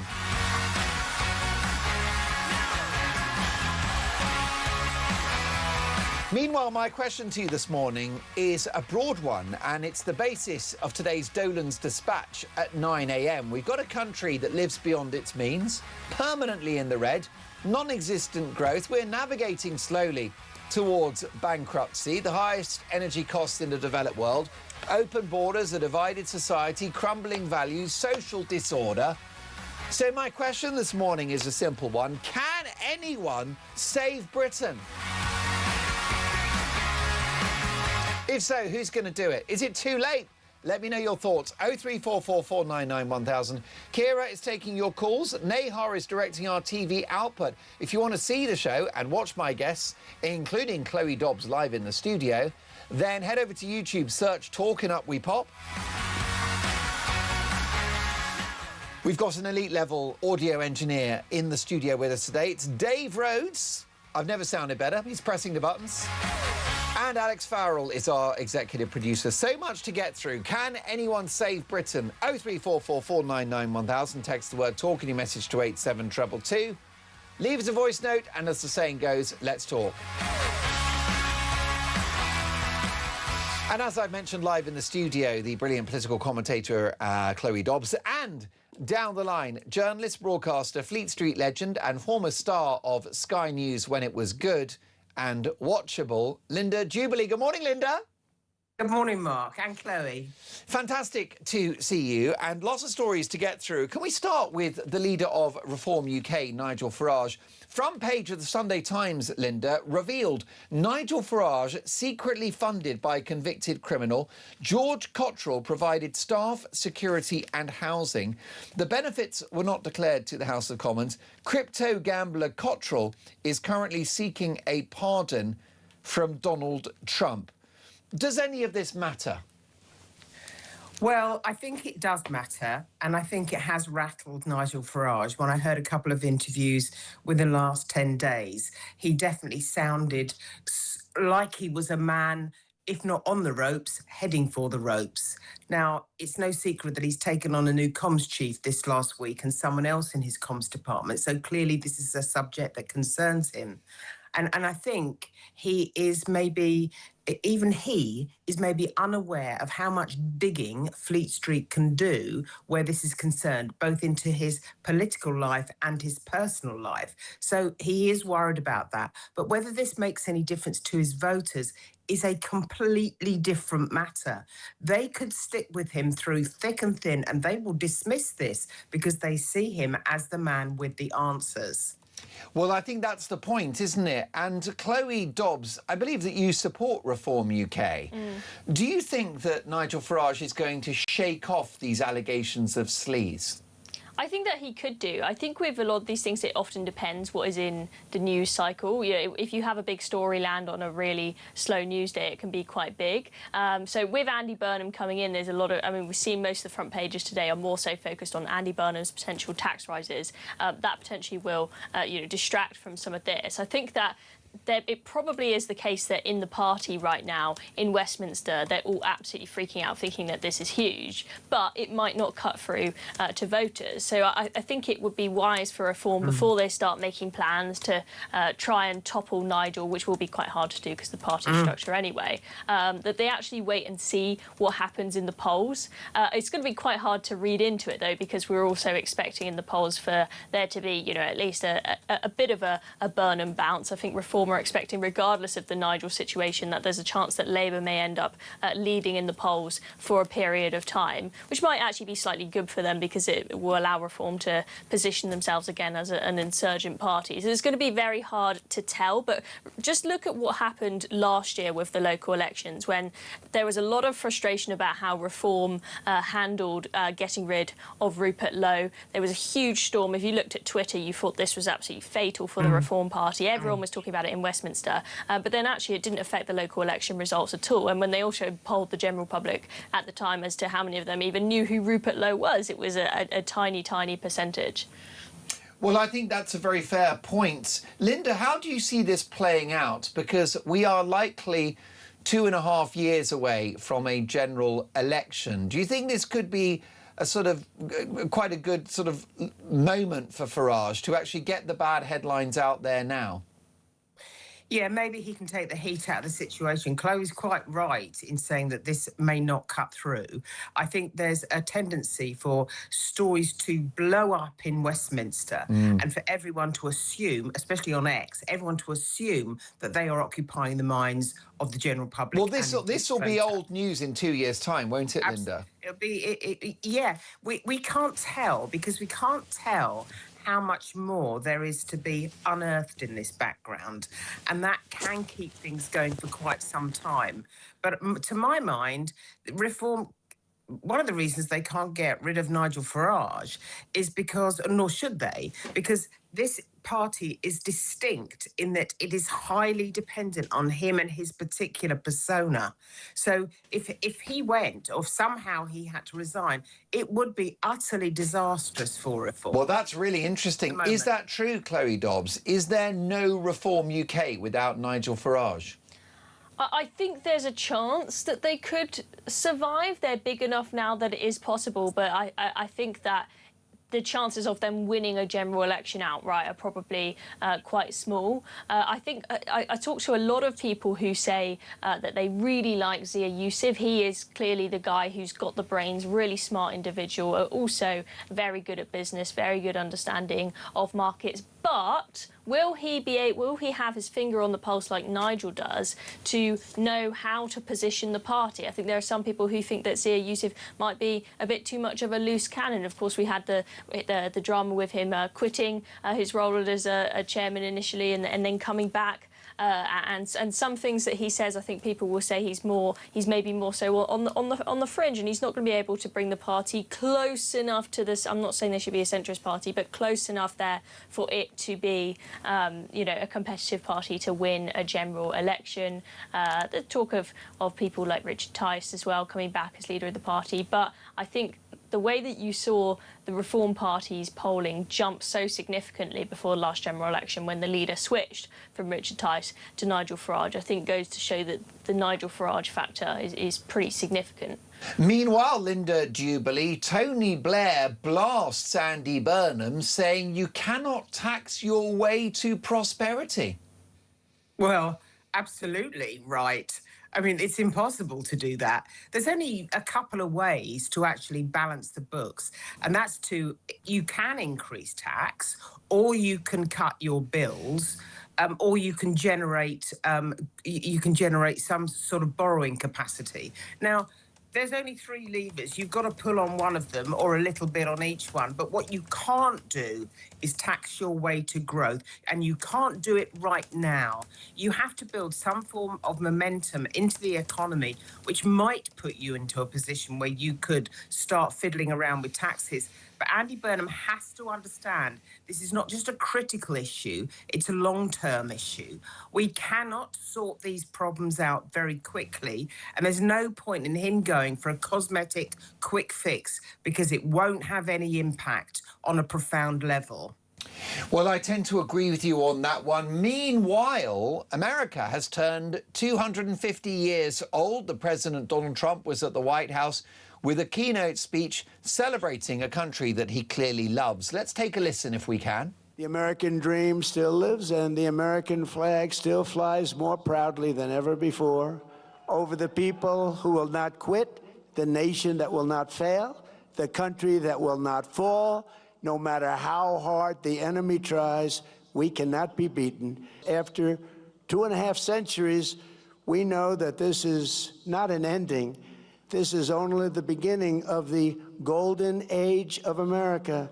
And together we will make America bigger, better, and stronger than ever before. I promise you that. Well, there you go. Linda, we know that Donald Trump is not a perfect individual. He's pathologically dishonest, he's unpredictable, he's unhinged, his hair is complicated to say the least, but he loves his country and he puts his people first. Yeah, I think you can tell that in that speech. Actually, he and really public speaking does illustrate that perfectly. It is impossible to be a good public speaker unless you, to use an overworked word, are authentic. And Donald Trump has become a much better speaker in this term. That's true.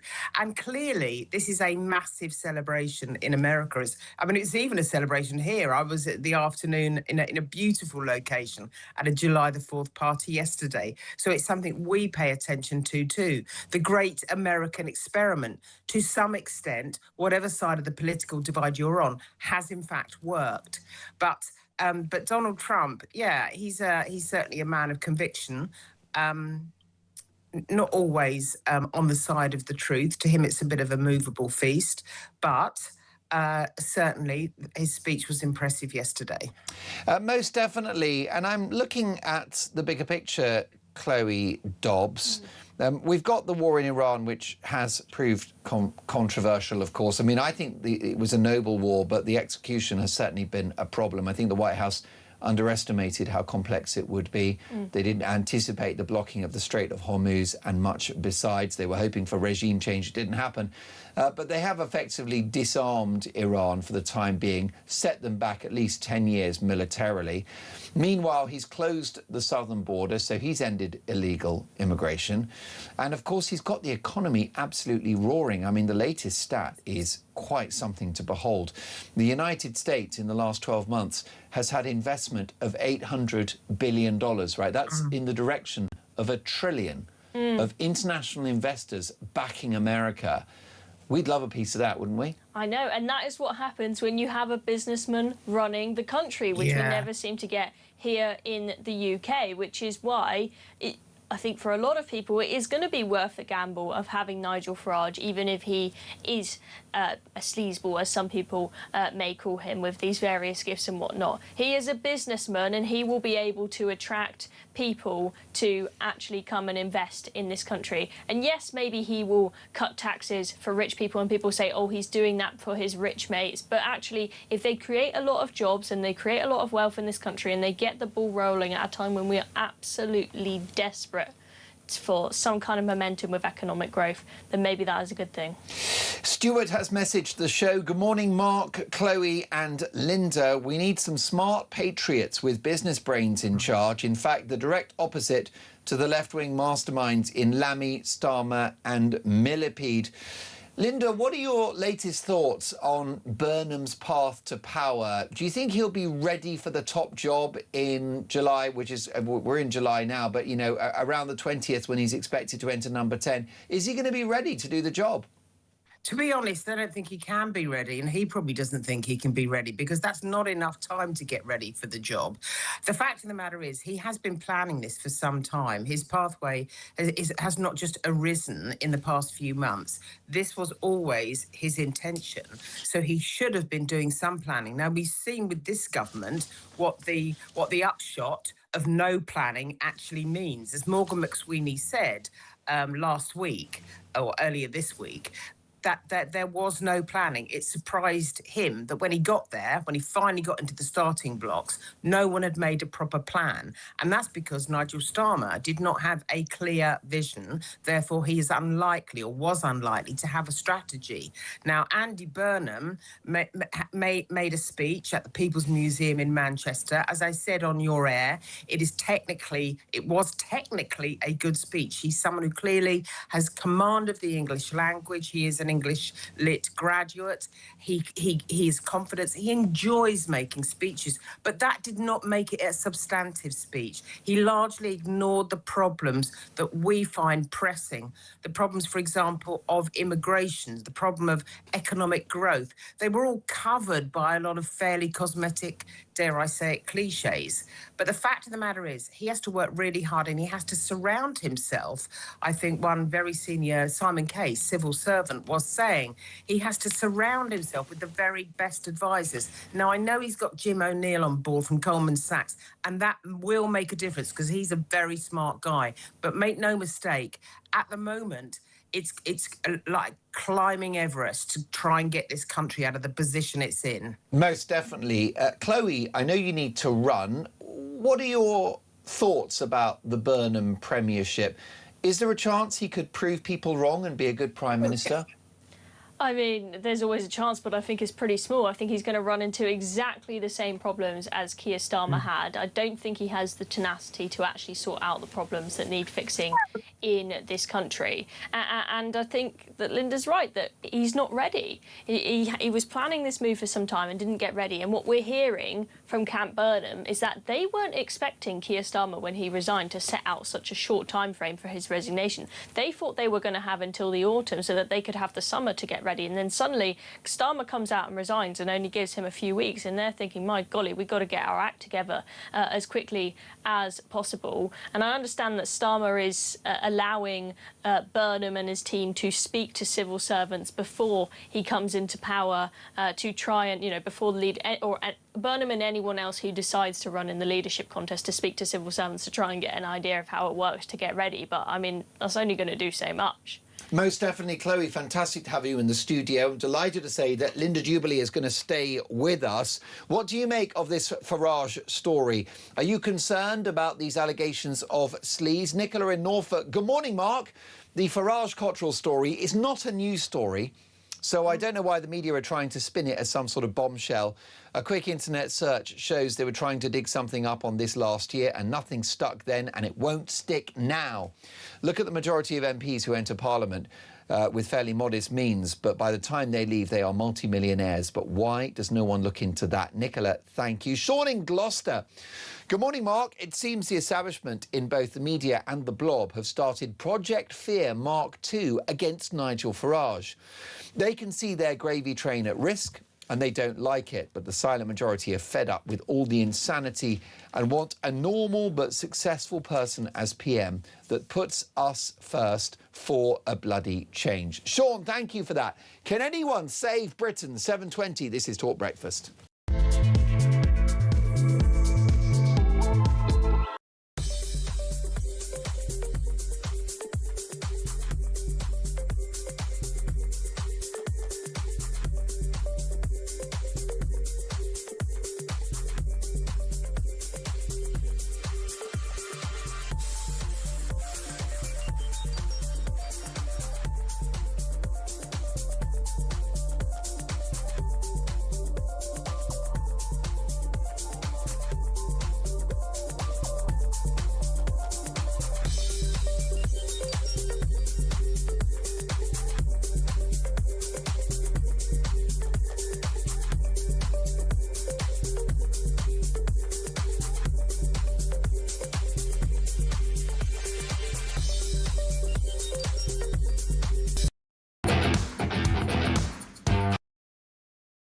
The thing that most makes me angry about Kier Starmer talking about the need to defend our country, and he's gone out of his way to not make the tough decisions to actually do the thing to defend our nation. It's cowardly, and I think it's treacherous. Nothing to say on immigration, nothing to say on benefits, nothing to say on jobs, nothing to say on tax. Absolutely appalling. This is the solution the country's been waiting.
Across the UK, on DAB+, on YouTube, on your mobile, and on your side. This is Talk.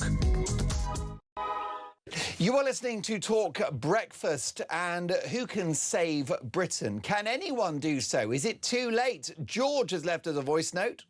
Morning, Mark and Chloe. There's a new blockbuster coming this summer, so bring popcorn. Sorry to poach your slogan, Mark. It's featuring Burnham and Starmer, and it's called Dumb and Dumber. Have a lovely show. Gorgeous George in Leicester. Well, George, a gorgeous message. How about this from Jane? Who can save Britain? Morning, Mark. Who can save the country? I'm hoping it's going to be Nigel Farage. With regards to the £5 million bond, let's put it a different way. The ones that are in government right now are taking freebies left, right and centre.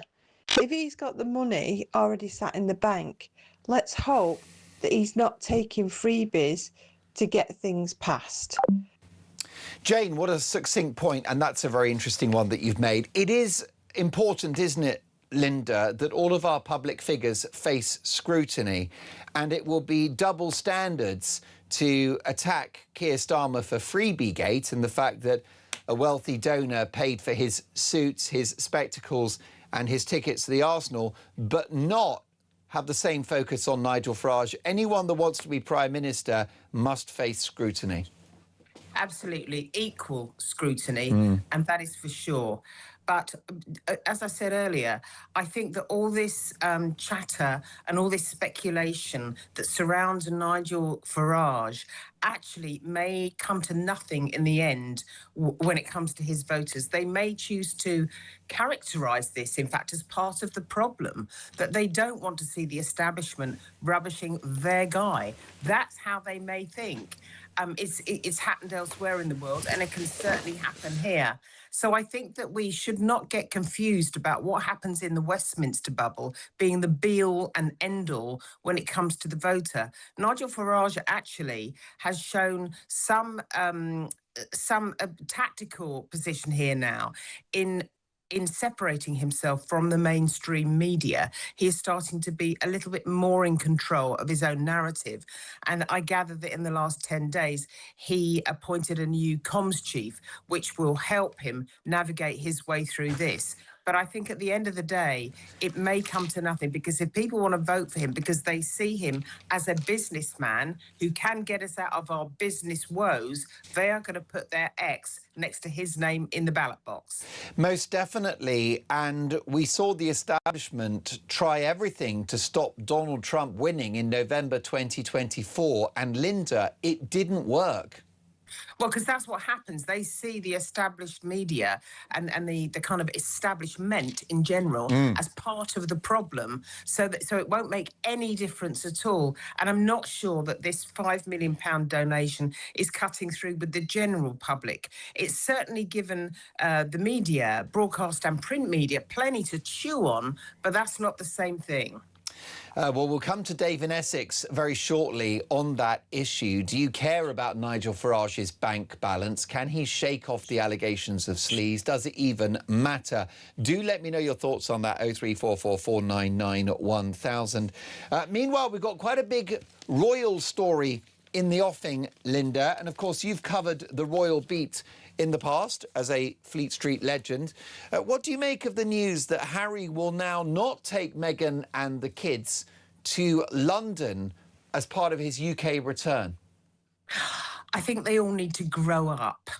The fact of the matter is that the King has not seen his grandchildren now for many years, and this is a window of opportunity.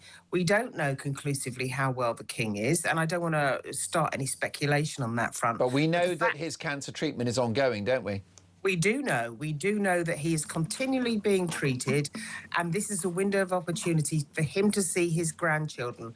In some respects, it's now or never. So I do not understand either side, actually. I don't understand Harry and Meghan kind of standing firm on this and insisting they have to have people pay for security. They're living in a secure and protected building while they're here. They should pay for their own security, or indeed, you know, the King could stump up the cash and pay for the security. The fact of the matter is that you can't sweat the small stuff when the stakes are this high in terms of family relationships. They should come on this visit, and one way or the other, those grandchildren should be meeting their grandfather. It's not even a subject that should be polarising opinion on whether we do or we don't like Harry and Meghan. Are they grifters or are they not grifters? At the end of the day, the important thing is the grandchildren meet their grandfather. And Linda, my viewers and listeners will take none too kindly to paying for armed royal protection for Harry, given that he's no longer a frontline serving member of the royal family, given that he relinquished his elevated position as the Duke of Sussex here in the UK, and yet, you know, he pursues a private life, but now he wants the trappings of being a royal. You know, the public are not having this. I agree. Look, I agree with the public. I don't think the taxpayer should be footing the bill for this at all. Either he should or the King should take part of his considerable earnings and pay for, out of the Duchy of Cornwall, and pay for security himself. That's what should happen here. At the end of the day, though, I think that there is a security threat for Prince Harry when he comes to this country, and Meghan, and you know that he can't do anything about that. He's not someone who's built a public persona. He is someone that was born into a family. He can't get rid of being a member of the royal family. You know what I mean? He needs to. It's true. We need to sort this out. And that is the paradox of this story. But it also demonstrates to the palace that you just can't do business with these people, can you? With Harry and Meghan, you know, any interaction at all always seems to end in tears and in negative headlines. Yeah, because of what I'm saying. That it's not just the general public or the viewer or the listener that turns this into a polarised debate. It's the two camps. It's not so much King Charles. It's not so much King Charles. He doesn't enter the public debate at all. But Harry and Meghan, even unconsciously, even if it's unconscious, are driving forward a polarised debate in this issue when what really matters is family relationships. Most definitely. Wise words. Linda, always a privilege to have you on the show. Fleet Street legend, journalist, broadcaster and star of Sky News when it was good, Linda Jubilee. Linda, will catch up very soon. You are listening to Talk Breakfast, 7:31. Can anyone save Britain? Is it possible? Is there time? And who's going to do it? Your call's next.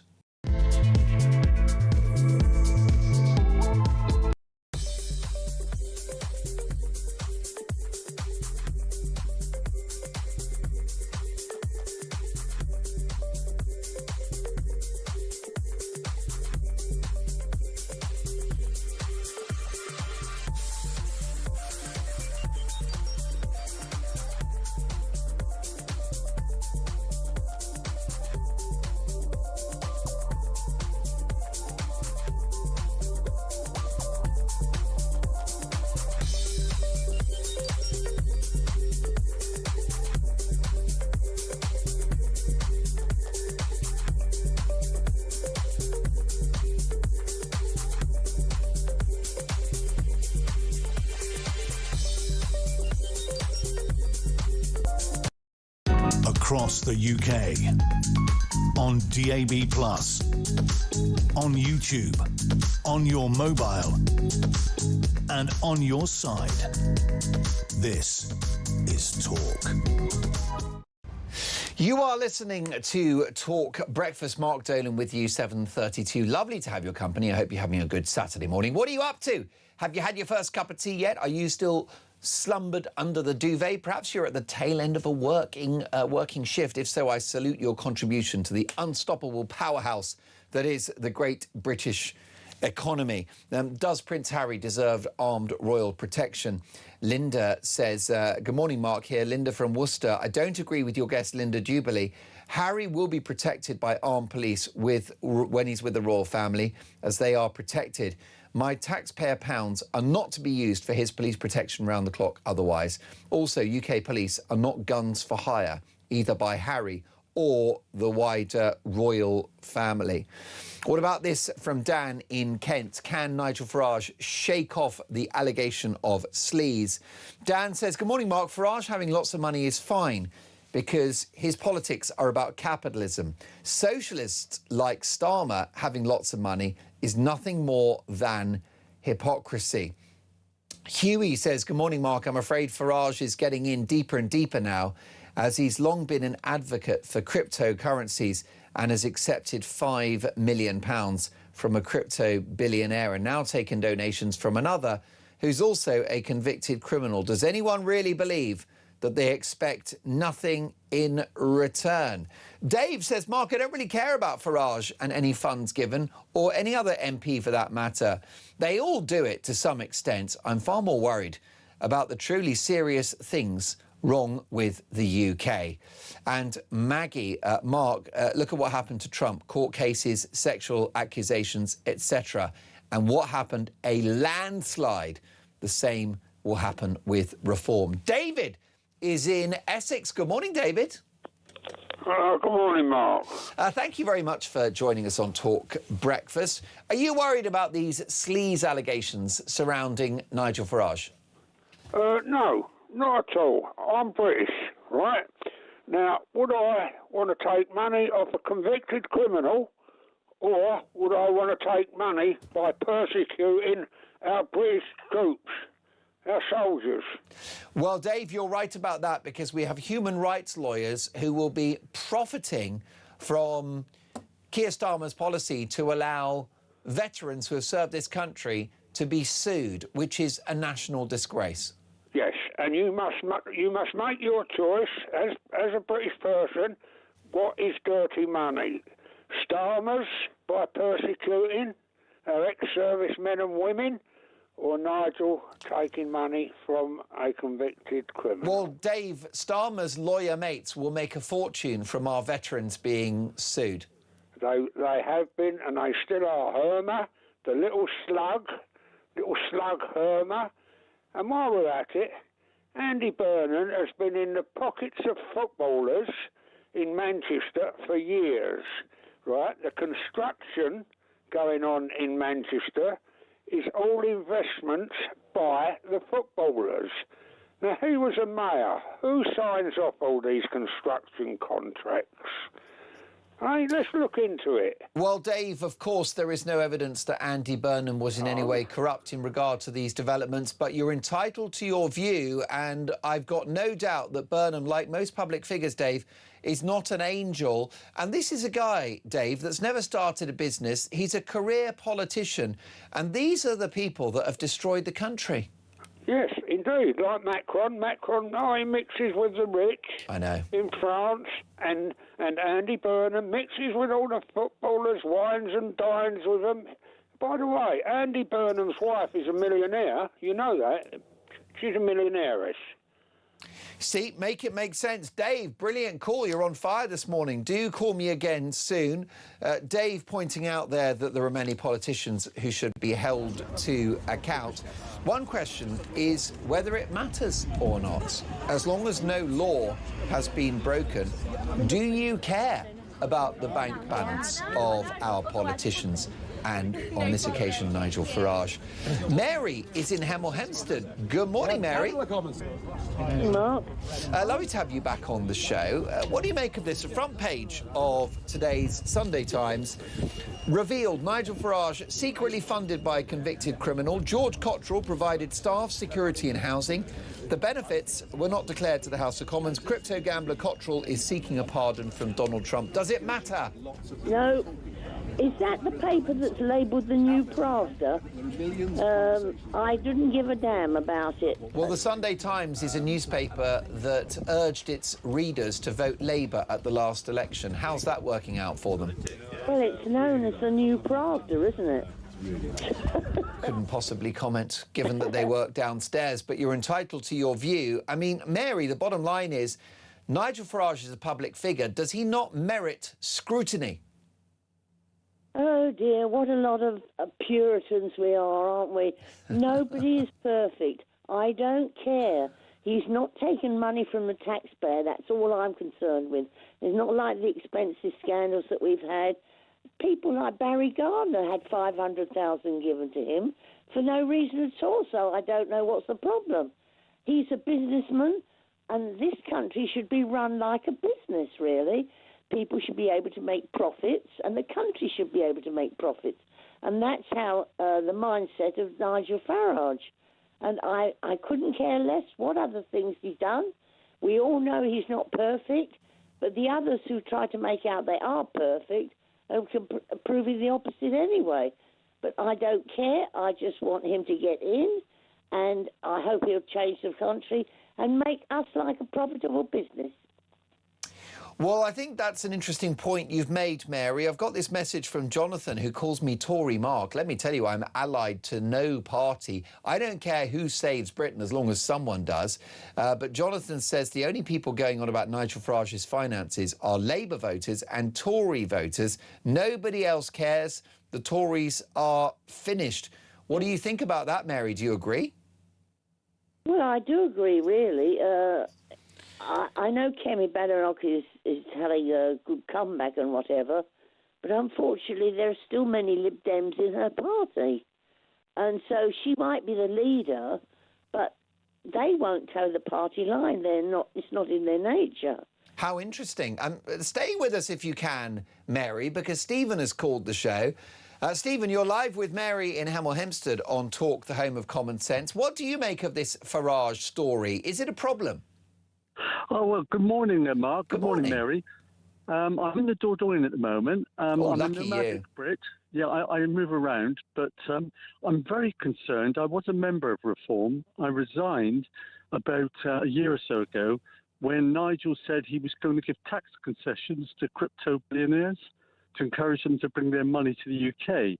And I smelt a rat, because why would you give tax concessions to those people but not to ordinary Brits?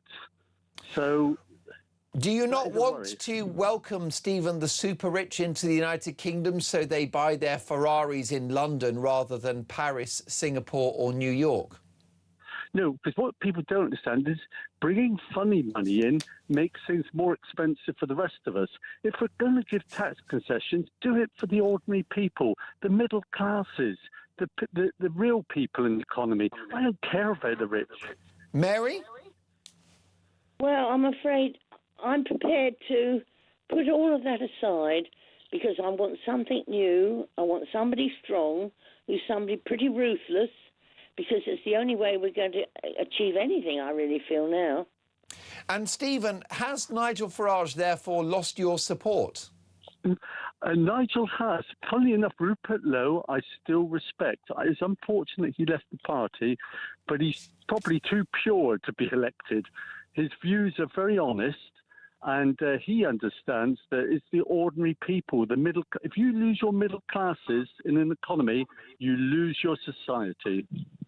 Well, that's interesting. If you don't support Nigel, though, Stephen, who is the alternative? I think we've got to let it crash and burn. Unfortunately, nobody can fix this. I think we've got to go through some bad times before we get to some good times. There is no easy fix. You look at the figures. Yeah, and what would be... Well, I mean, I completely agree with you, whether it's open borders, whether it's energy, whether it's the economy, whether it's the military, we are in trouble, crumbling infrastructure, a divided society. But, Stephen, when things do fall over, then who fixes it? Because many people feel that Labour and the Tories are just the establishment who got us here in the first place. Yeah, and unfortunately, I think Reform are trying to go towards the middle a little bit, and these ideas of bringing in crypto people and all the rest of it, we need a fundamental rethink. In fact, get rid of net zero. A lot of us agree with that. Let's get cheap energy, start firing up for ordinary people. So let's go back to the way it was years ago, whereby we recycle by having glass bottles. It costs more, but you put money back into the ordinary economy. We need a fundamental rethink about how we work in society and do things. Well, that's very interesting. Stephen, thank you for your call. Mary, your reaction to what you've heard?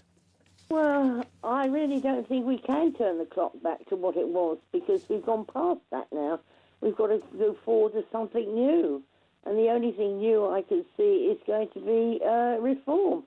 Restore, as far as I can see, it's an ego trip for Rupert Lowe. Very disappointed with him.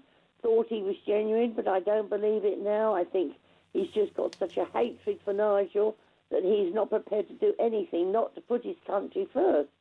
But we cannot go back. We've had back past. The past so far back is never going to come back. We've got to go forward with something completely different. Well, the establishment needs to be wiped out, doesn't it? Left and right. Definitely agree with that. There's too many people. Just think of the billions that we could get if they cut, for example, 3/4 of the quangos that are running this country. We have a government at the moment, and have successive governments now, that have become so used to being told what to do and no independent thought from either the EU and from the quangos. They don't know how to govern. That's why we're in this mess, because they do not know how to govern. I think you've put your finger on it. And Mary, that is the theme of today's Dolan's Dispatch at 9 a.m. Don't miss it. Your contribution, Mary, is always unmissable. It's about your opinions. That's why Talk Breakfast exists. It's why this network exists. What do you think, folks? Can someone save Britain? Who's going to do it? 0344 499 1000. More to come.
The thing that most makes me angry about Kier Starmer talking about the need to defend our country, and he's gone out of his way to not make the tough decisions, to actually do the thing to defend our nation. It's cowardly, and I think it's treacherous. Nothing to say on immigration, nothing to say on benefits, nothing to say on jobs, nothing to say on tax. Absolutely appalling. If this is the solution the country's been waiting for, then we are in a very, very bad place. People up and down the country are asking why they are always being put second. They work every day, they get up, they pay their bills, they look after their kids, and yet the other side of the social contract is not being held up.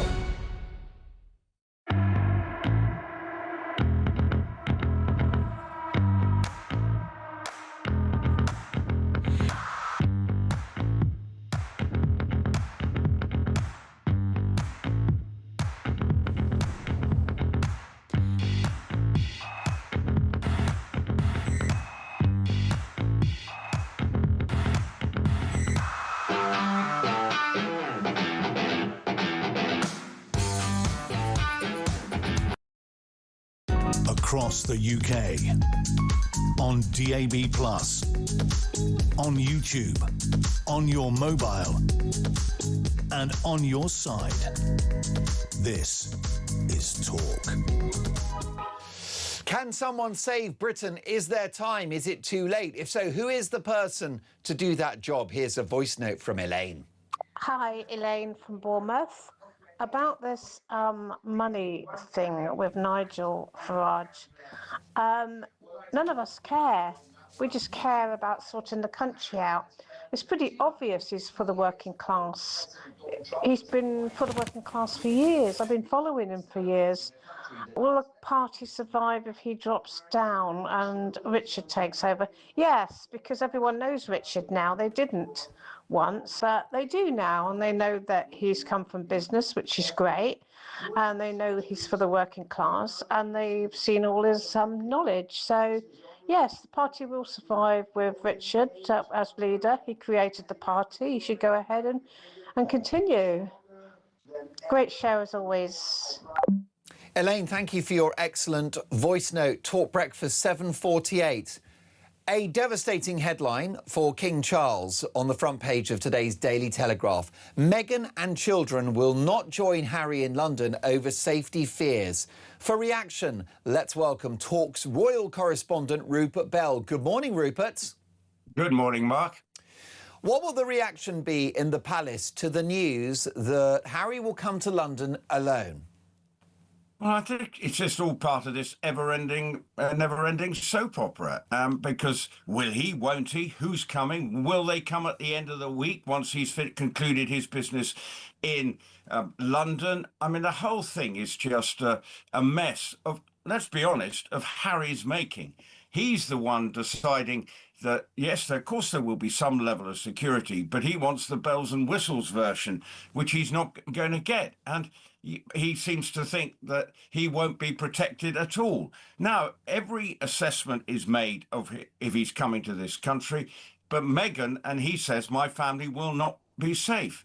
I suppose he's got some reasons for thinking that, but I'm not sure what it is. So therefore, once again, this sort of last-minute decisions, it must be eye-rollingly annoying for members of the royal household as they try and work out exactly what they should try and do to facilitate his visit here, which ultimately is about promoting Invictus. There's going to be a ceremony sort of heralding the year before Invictus gets underway in Birmingham at the end of the week, which Meghan may still attend. But where will the children be? This is the great dilemma for the household. Can the king see his grandchildren? I've no idea, and I'm not sure. And Harry, of course, there's going to be the announcement of the court case against the Associated Newspapers. I think that's going to the judgment will come out on Tuesday, which could be a big negative for Harry if the course goes against him. So so everything is sort of up in the air again. It's desperately frustrating. And it's a reminder to the palace, to the firm, that you cannot do business with these people, Rupert. That if you have any kind of interaction with the Sussexes, it's going to end in negative headlines, drama, and a right royal circus. Well, yes, I mean, it is so frustrating. It is a circus, and it's Harry's doing. We get sort of bits drip-fed to their favoured media outlets, which just adds to the, mess of the whole thing as well. So it just is one that there's no trust between Harry and the royal household, because they don't know what they're going to do. And until they learn to build some trust and actually try and do things under the radar, then the hopes of repairing the fractured relationships with maybe his brother and his sister-in-law just is not going to happen. And Harry has got to start reading the room. As always, you're on the money, Rupert. This is a couple in Harry and Meghan that have squandered a wonderful opportunity to rehabilitate their public image and to recalibrate their royal credentials. They had it all going for them, Rupert. The trip was happening with the King's blessing. He's offered them accommodation at potentially Buckingham Palace or on the Windsor estate. He could have met his grandchildren, the King, for the first time since 2022. And all of that has gone up in smoke. Yeah, but although there is still talk that they might come at the end of the week when they're sort of the things they were planned to do in London, which I think includes a trip to the Royal Hospital at Chelsea, and there may be a couple of other engagements that have been planned. But once he moves out of London, so could they go to Althorp? Anything. And this is what I think is annoying everybody. What the heck are you doing, Harry? You know, what's the plan? Get a grip. That, I think, is really the issue.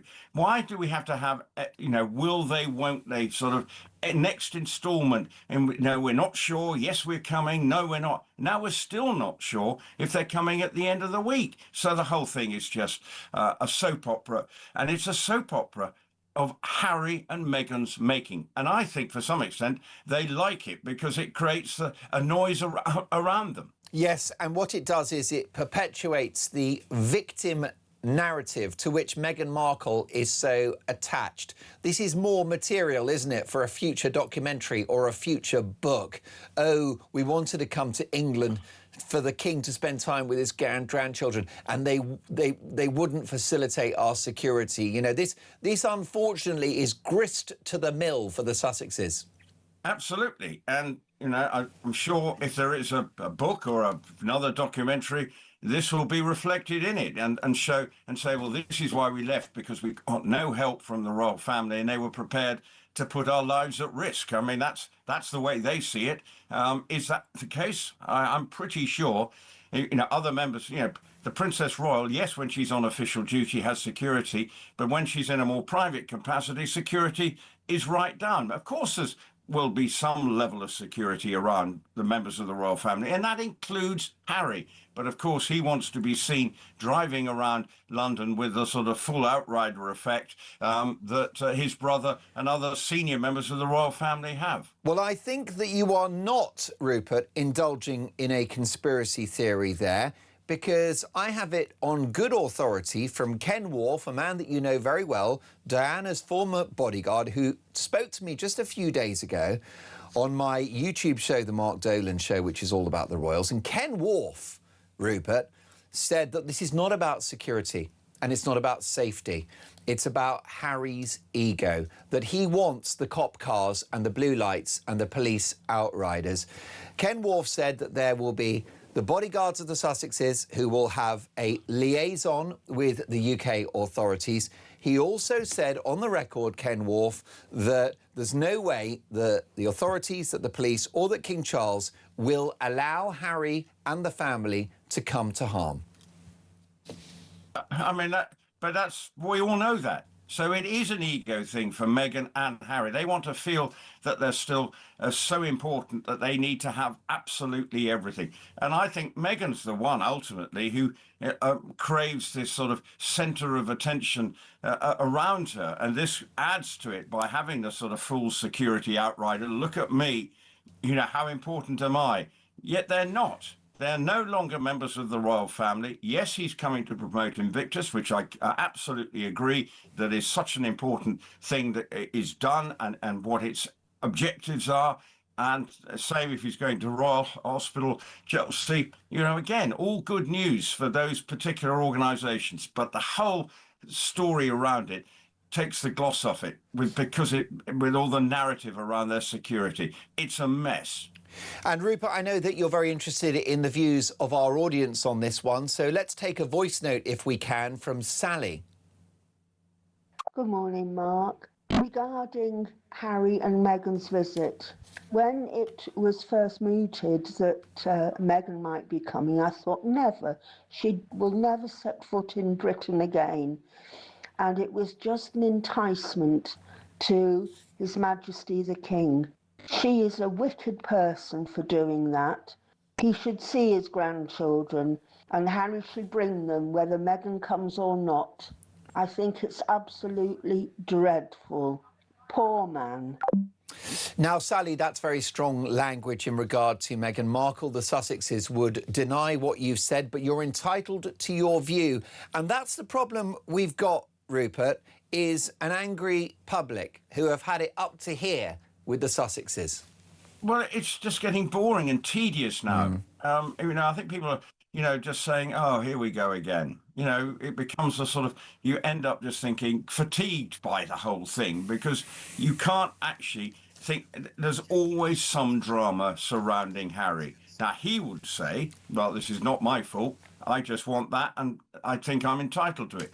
But his element of self-importance is creating the problem, and he can't just get on and say, "Right, let's just get on with it and do it, and then everything should be all right." Now, God forbid if anything happens, but then I'm sure there will be some level of security, because, as I think when you're talking to Ken, the last thing is they want something to happen to him. So, I don't know why he thinks he needs this extra level, when I'm pretty sure there will be a degree of security that should be fitting of what the security forces say is of his status and the threat level.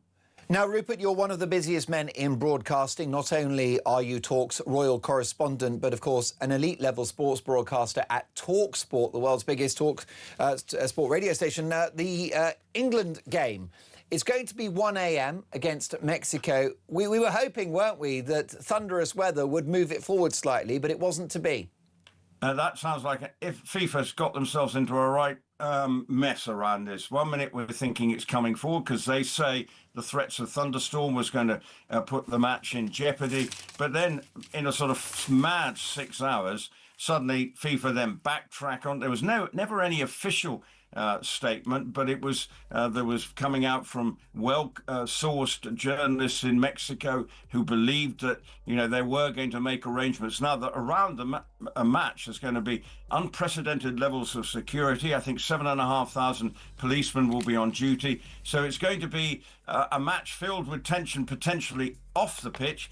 But from an England perspective, whether it's at 6 o'clock, 7 o'clock in the evening or 1 o'clock in the morning, I think there will be plenty of tension on the pitch because it's not going to be easy, much made of the altitude. I know. So it's going to be an interesting hour and a half come 1 o'clock in the morning. Rupert, I know you'll be up for it. Very briefly, predicted scoreline, can we do it? What do you think, 1-0, 2-0 England? I'm not overly optimistic. It may be 1-0 to Mexico, but prove me wrong, please. And do you think the kids should get the day off school the next day? No, school should carry on. There you Bit go. of hardship. Keep standards going. Thank you, Rupert. We'll speak soon.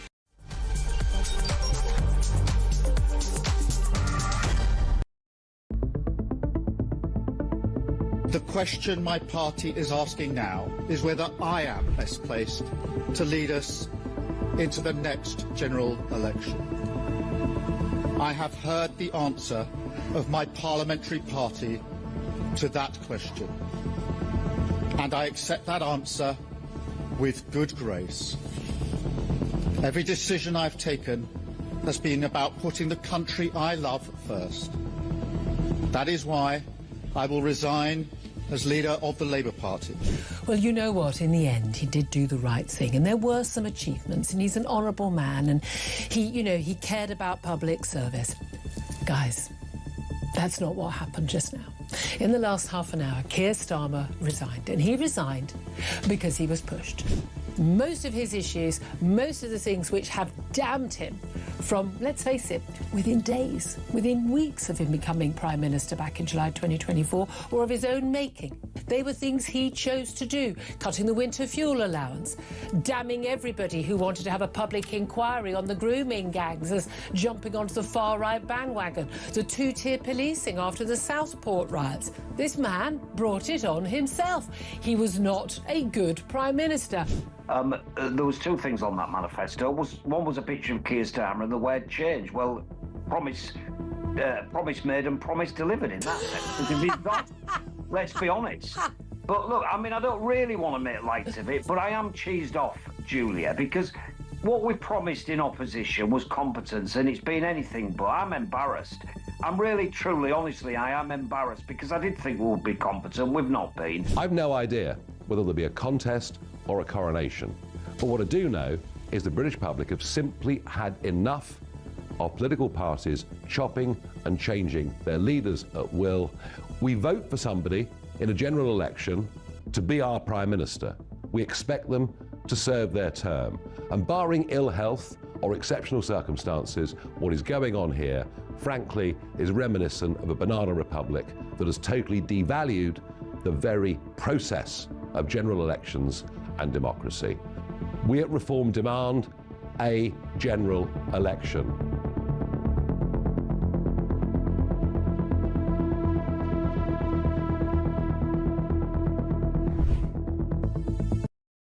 Across the UK, on DAB+, on YouTube, on your mobile, and on your side. This is Talk.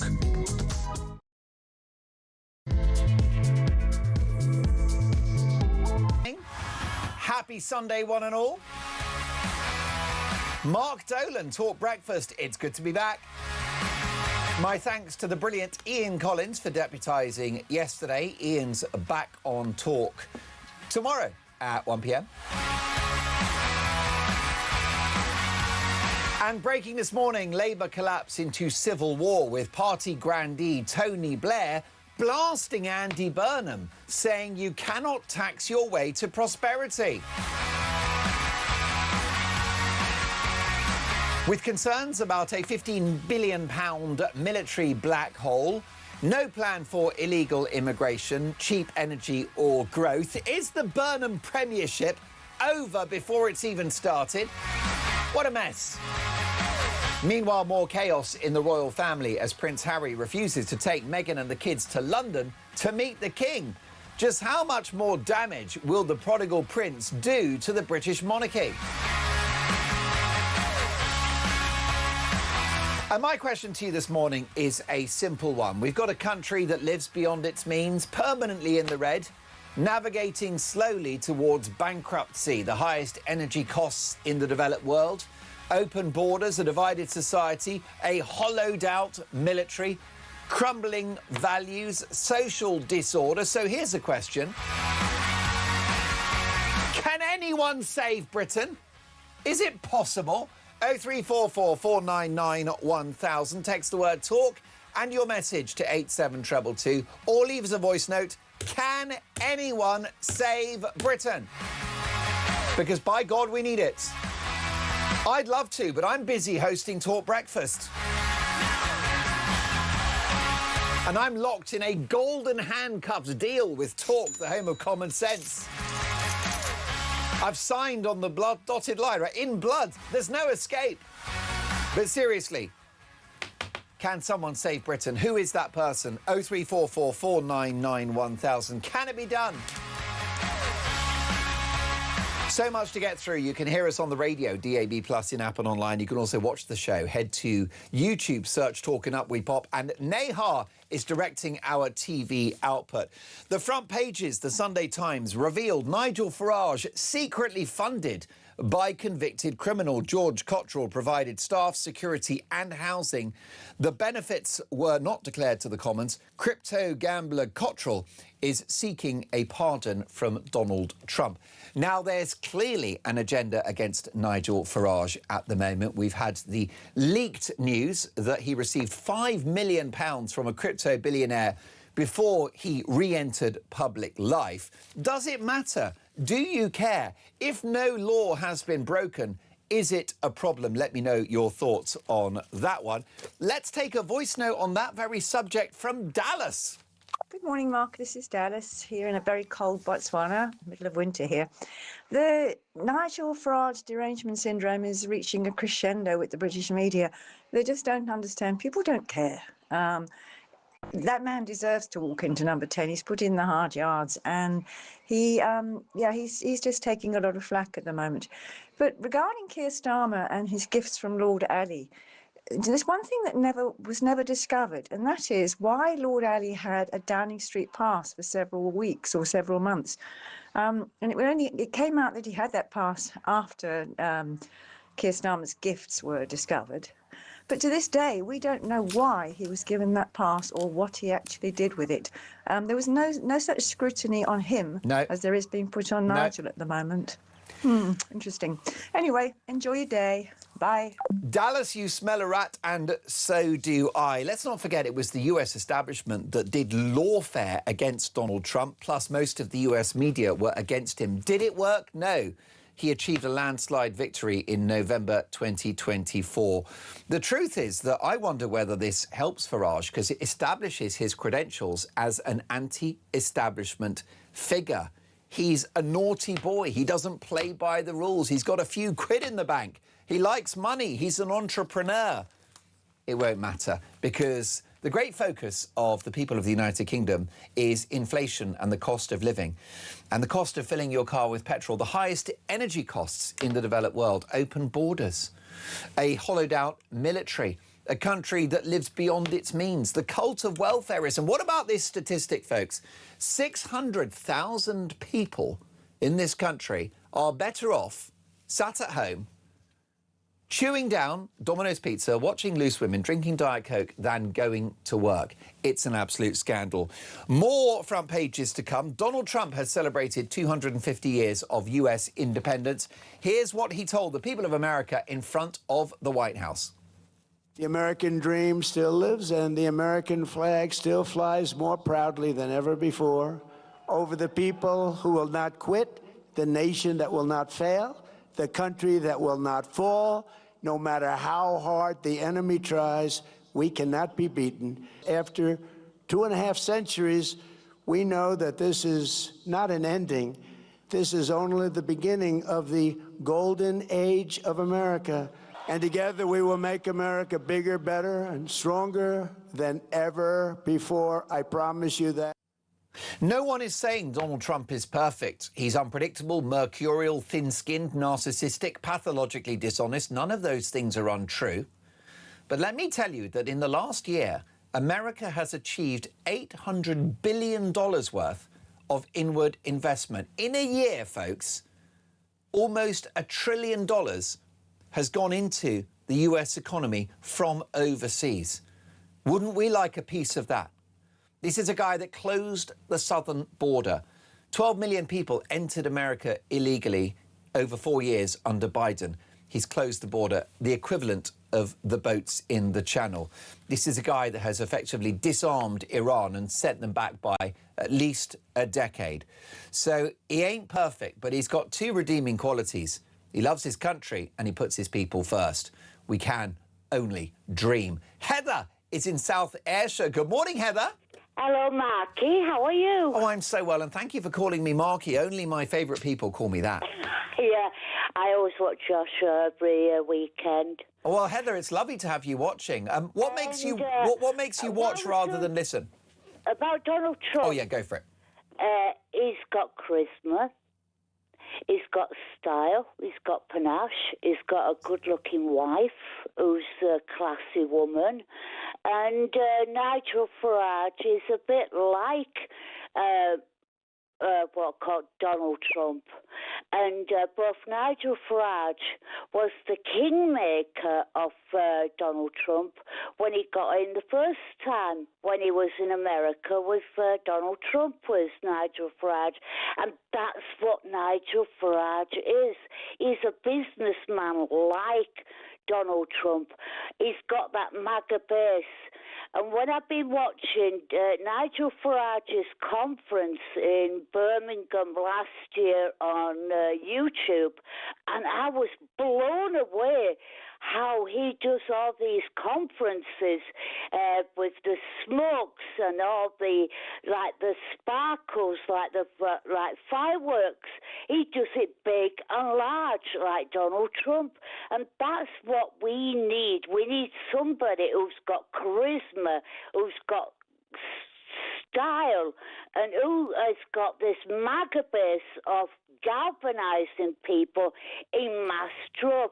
That's why Donald Trump, when I've been looking at American election in 2024, and I was so surprised when I heard that Donald Trump won that primary in America, and when I saw that map going red, a sea of red, and that's what could happen with this country with a sea of turquoise.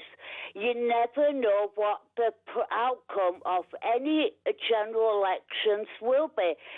Regardlessly what you've been saying about Nigel Farage with all these cryptocurrency billionaire giving him £5 million for his security, and they're trying to do anything possible. The Conservatives, Kemi's been insulting Nigel.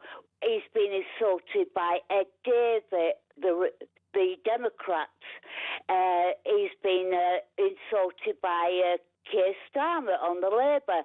And that doesn't bother us reformers. We are untouchable. We are on a fighting force because this is a battle of survival for our country and our future for our country.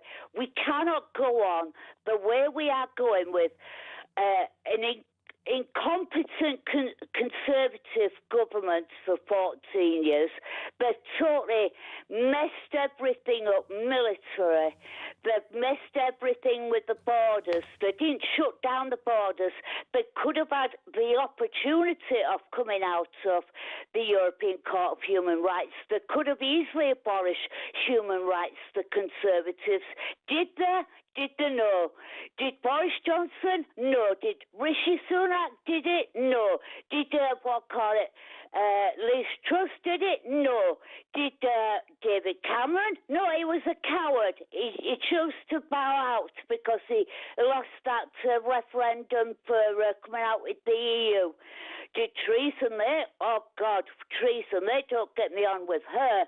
What did she do when she was the Home Secretary? Cutting the police by 22,000, which is abhorrent. That's one thing you never do. There's two key elements. What the Conservatives made a really bad calculated measure. They never cut. You should never cut the military. You never cut the policing. They're our security of our country. You never touch what's going to be the security factor of this country, i.e. the Metropolitan Police and the military. And one thing about Labour with Kier Starmer, dilly-dallying, not doing anything about putting money in defence, the military has never had any financial backing from Conservatives and Labour for far too long. And one thing about reform, they are all for a military. Reform is for the military. They are always will be the supporting factor for our military. And reform for the military, that's what we need in our country. We need Nigel Farage, who is dogmatic. He will do everything in his power to do what he wants to set out to do by cutting the migrants down, by deporting people quickly. Time is running out of this country. We cannot go through no more mistakes whatsoever of this country. The calculated measures of these mistakes through Conservatives and Labour, they cannot be trusted running this country. There's only one option left on the playing card here. That is reform. A new political party who's never been in government, never had that power structure. And one thing about Nigel Farage, he's a businessman, like Richard Tice is a businessman. Them two are the most dogmatic people that we have got in reform.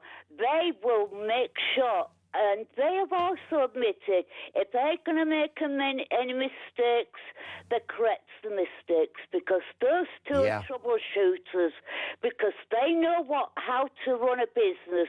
They know how to do troubleshooting, because the business people, that's what business people do. Well, Heather, I mean, that was today's Dolan's dispatch. It was Heather's dispatch, and it was far more articulate. Heather, thank you for that. If you're just joining us, big reaction to the front page of the Sunday Times newspaper revealed Nigel Farage secretly funded by convicted criminal George Cottrell provided staff, security and housing. The benefits were not declared to the Commons. Crypto gambler Cottrell is seeking a pardon from Donald Trump. Live in the studio, BBC radio legend Alex Dyke. Good morning, Alex. Good morning, Mark. Now, this is a fantastic conversation to be having because Nigel Farage is an anti-establishment figure. He's a maverick. He's, of course, in many ways, the godfather of Brexit, arguably the most consequential politician of his generation. But he's feeling the heat at the moment. Does it matter? Well, first of all, can we just talk about this convicted criminal? I've seen the Strand running along the bottom of the picture here at Talk on the TV version of it. I've seen the newspaper headlines, convicted criminal. It's a damning accusation. What, a terrorist, a rapist, a murderer?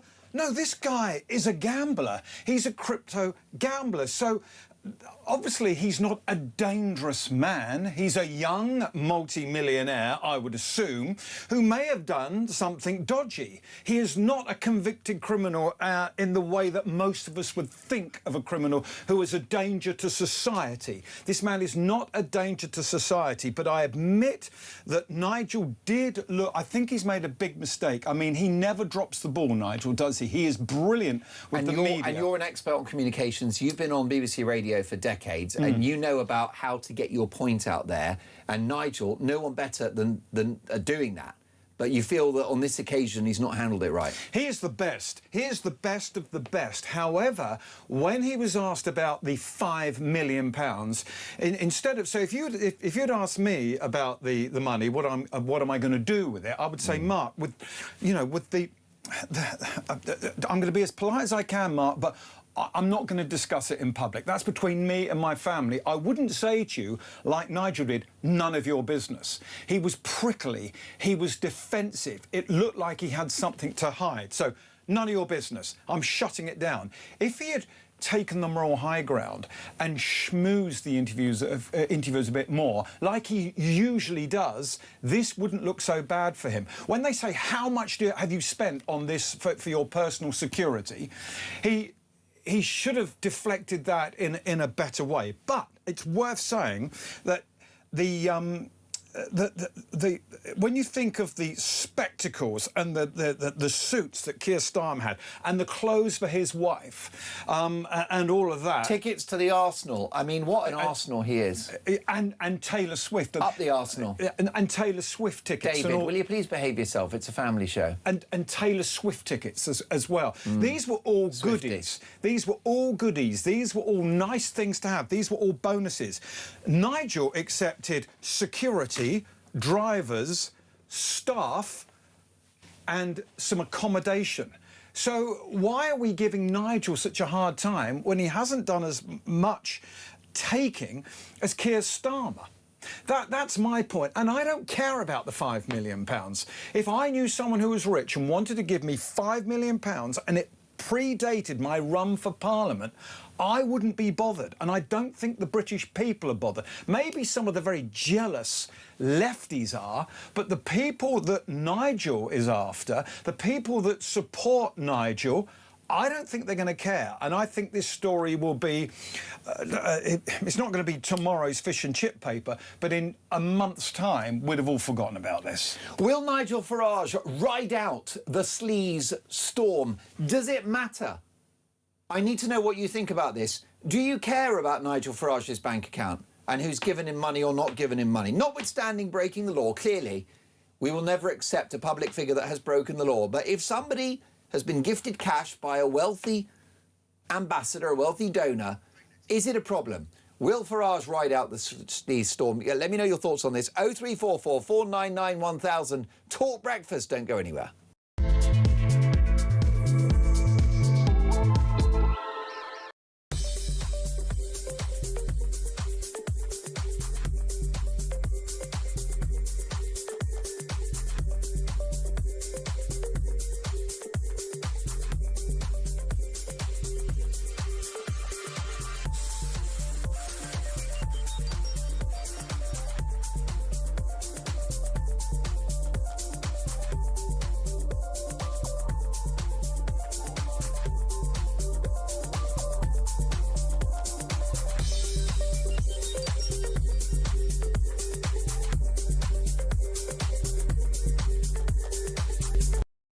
The thing that most makes me angry about Kier Starmer talking about the need to defend our country, and he's gone out of his way to not make the tough decisions to actually do the thing to defend our nation. It's cowardly, and I think it's treacherous. Nothing to say on immigration, nothing to say on benefits, nothing to say on jobs, nothing to say on tax. Absolutely appalling. If this is the solution the country's been waiting for, then we are in a very, very bad place. People up and down the country are asking why they are always being put second. They work every day, they get up, they pay their bills, they look after their kids, and yet the other side of the social contract is not being held up.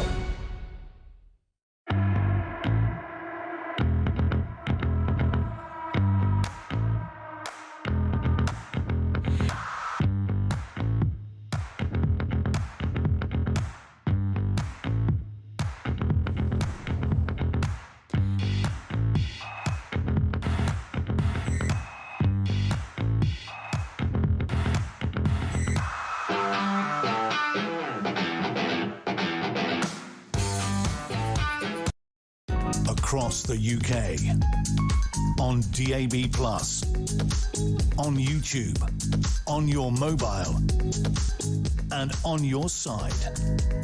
This is Talk. Very kind message from John in London. Good morning, Mark. We love your show. Don't take any more time off. Nobody does it better. John, that's so kind of you, and I do appreciate it. This show is nothing without our viewers and listeners.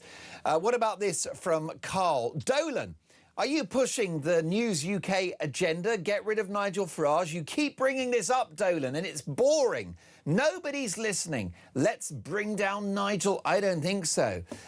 We will be voting for reform whether you've listeners left or not. Your choice, Dolan. Stop bashing Farage. Well, I'll be honest with you, Carl. I'm simply asking, does it matter?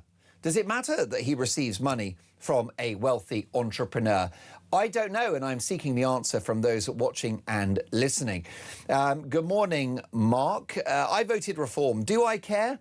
I don't care how many houses he has, the more money the better. However, I do care about the crypto being given to him because nothing comes without a price attached, and that worries me. The price for Kier's clothes, etc., was a pass to number 10. It is sad. What about this from John? Good morning, Mark. Andy Burnham is like Labour's Boris. Just image and no substance. Farage for PM. And what about Peter, who says, frankly, Mark, I don't care if the UK is run by a one-eyed monkey.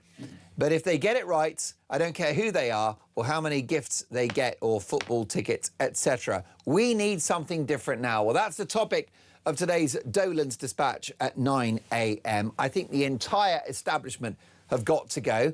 Delighted to welcome former Conservative MP, broadcaster and now working farmer, Nigel Farage. Good morning, Neil.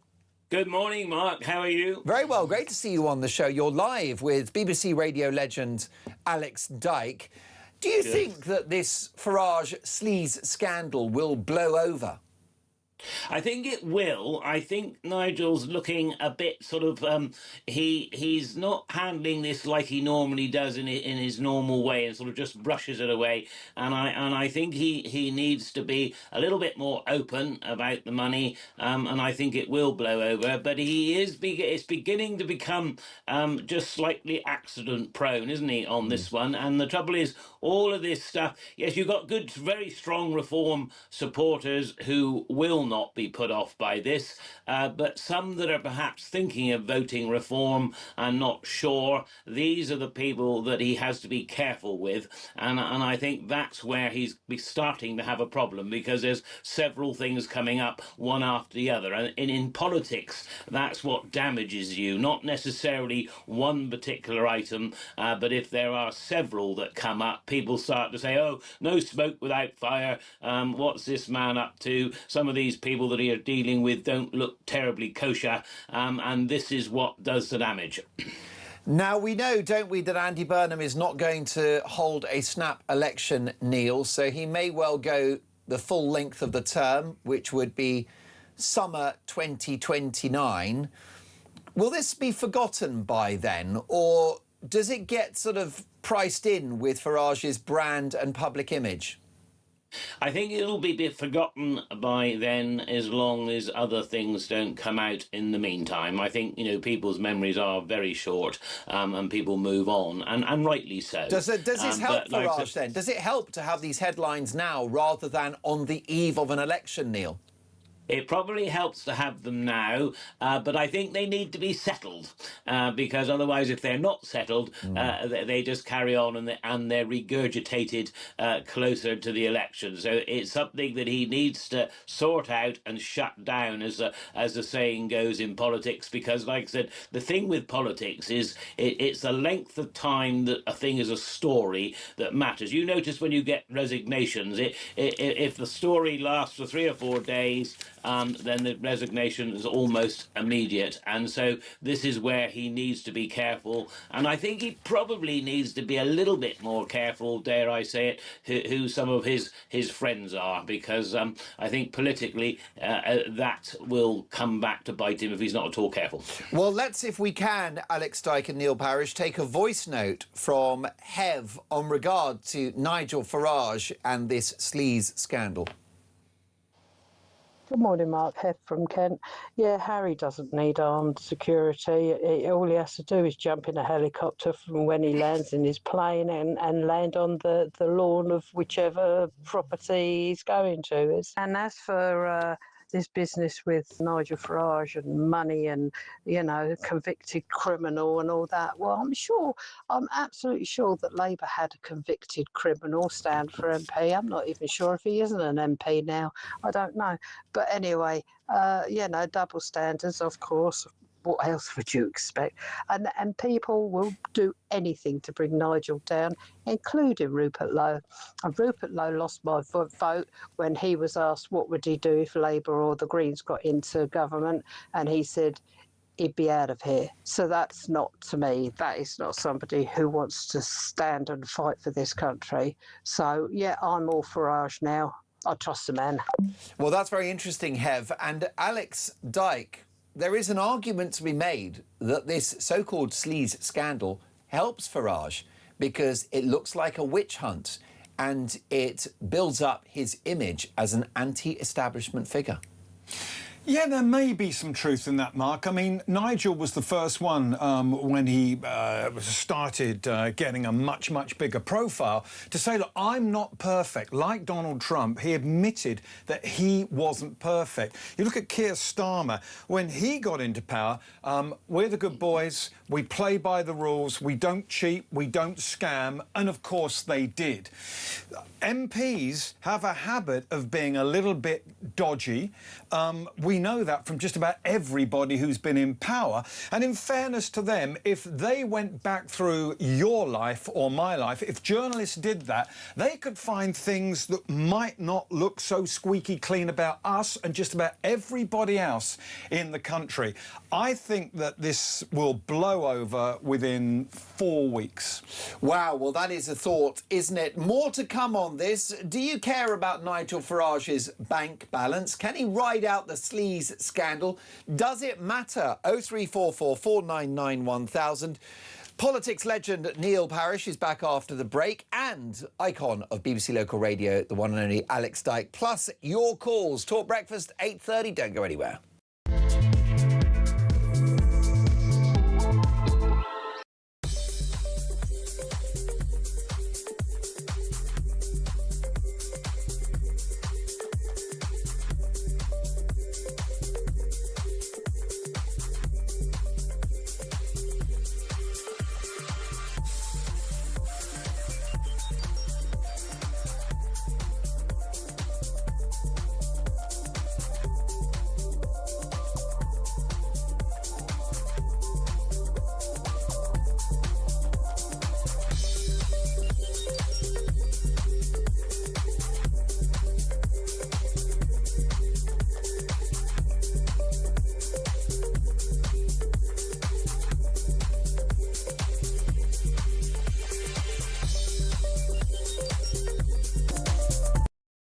Across the UK, on DAB+, on YouTube, on your mobile, and on your side. This is talk. You are listening to Talk Breakfast, and we're taking your calls on a range of subjects, including this sleaze scandal in regard to Nigel Farage. Meanwhile, front page of the Sunday Express, off the rails, troubled HS2 spends £77 million in just 1 year on consultants. Welcome to Broken Britain. And what about this story in the Sunday Telegraph? Blair warns Burnham not to hit investors. Former PM's think tank says rising capital gains tax would be bad for the economy. Well, there you go, Neil Parish. There seems to be a developing civil war within the Labour Party, with Tony Blair effectively saying to Andy Burnham, you cannot tax your way to prosperity.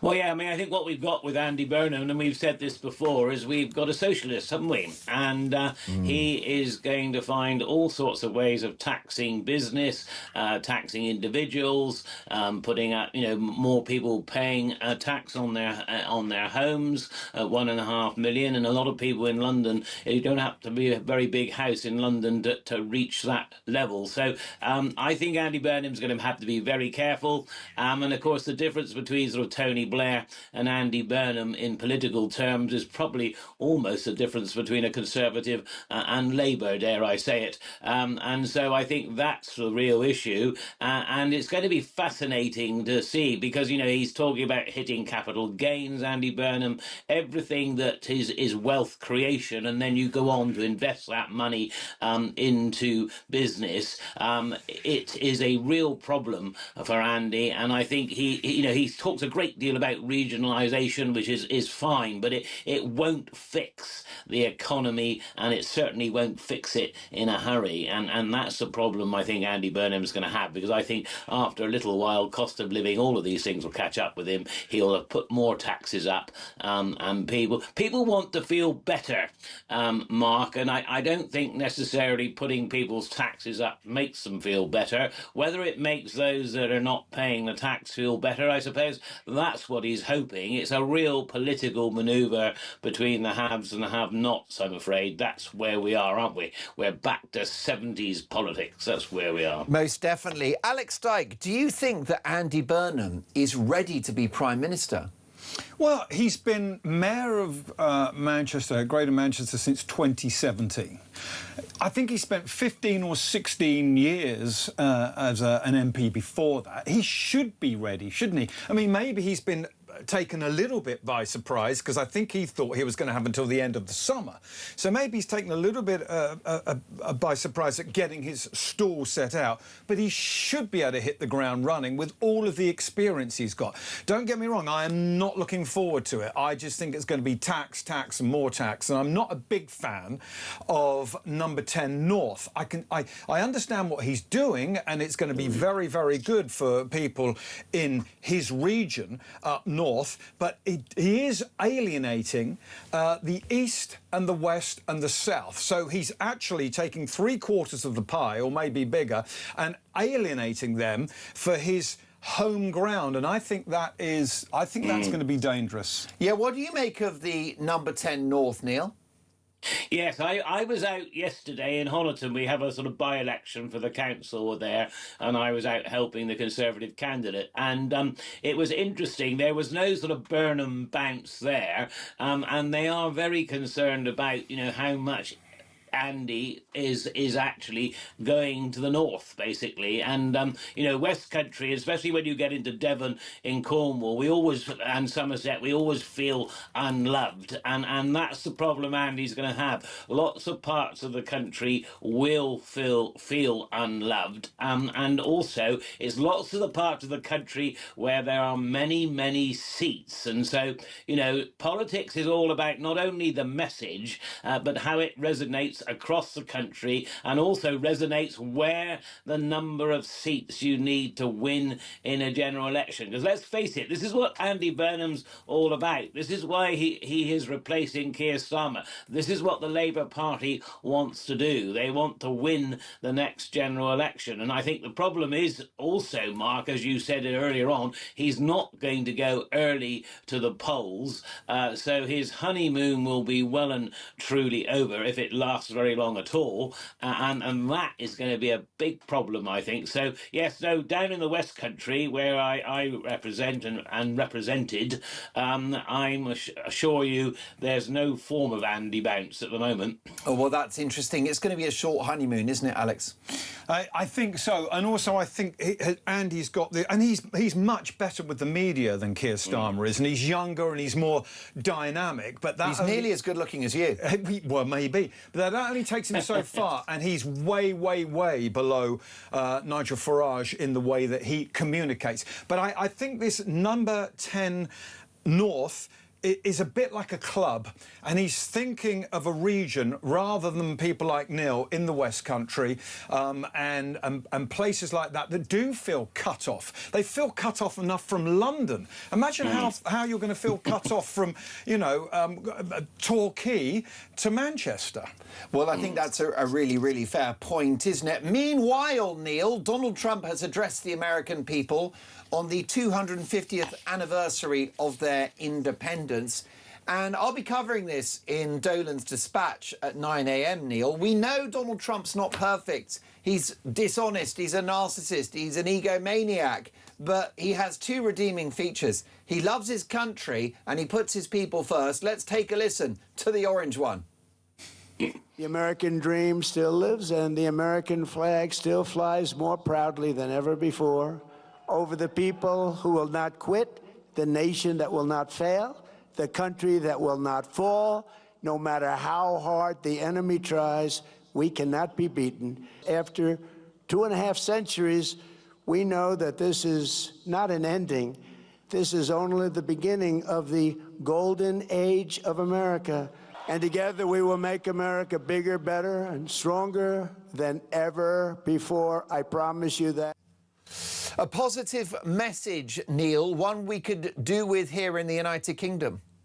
Absolutely. I mean, this is the one great redeeming feature of Donald Trump, and sometimes I absolutely loathe some of his policies and the way he behaves, but you have to give him great credit. He talks up America, you know, a love of one's country, and I'm a patriot, and I'm proud of it, and I think, you know, see, the trouble with Kier Starmer, you know, Tony Blair's, you know, slogan was things can only get better. Kier Starmer's slogan was almost things can only get worse, and he just really downplayed everything, and everybody felt so depressed. And what you got to admire Trump for is he gets up there. I mean, he takes over everything. It's all about him. You know, that's Trump. But what the Americans do like is that he portrays America quite rightly as a great country, a powerful country, a great country for good. Now, does Donald always do good? I'm not entirely convinced. But what he does do is he makes Americans feel better.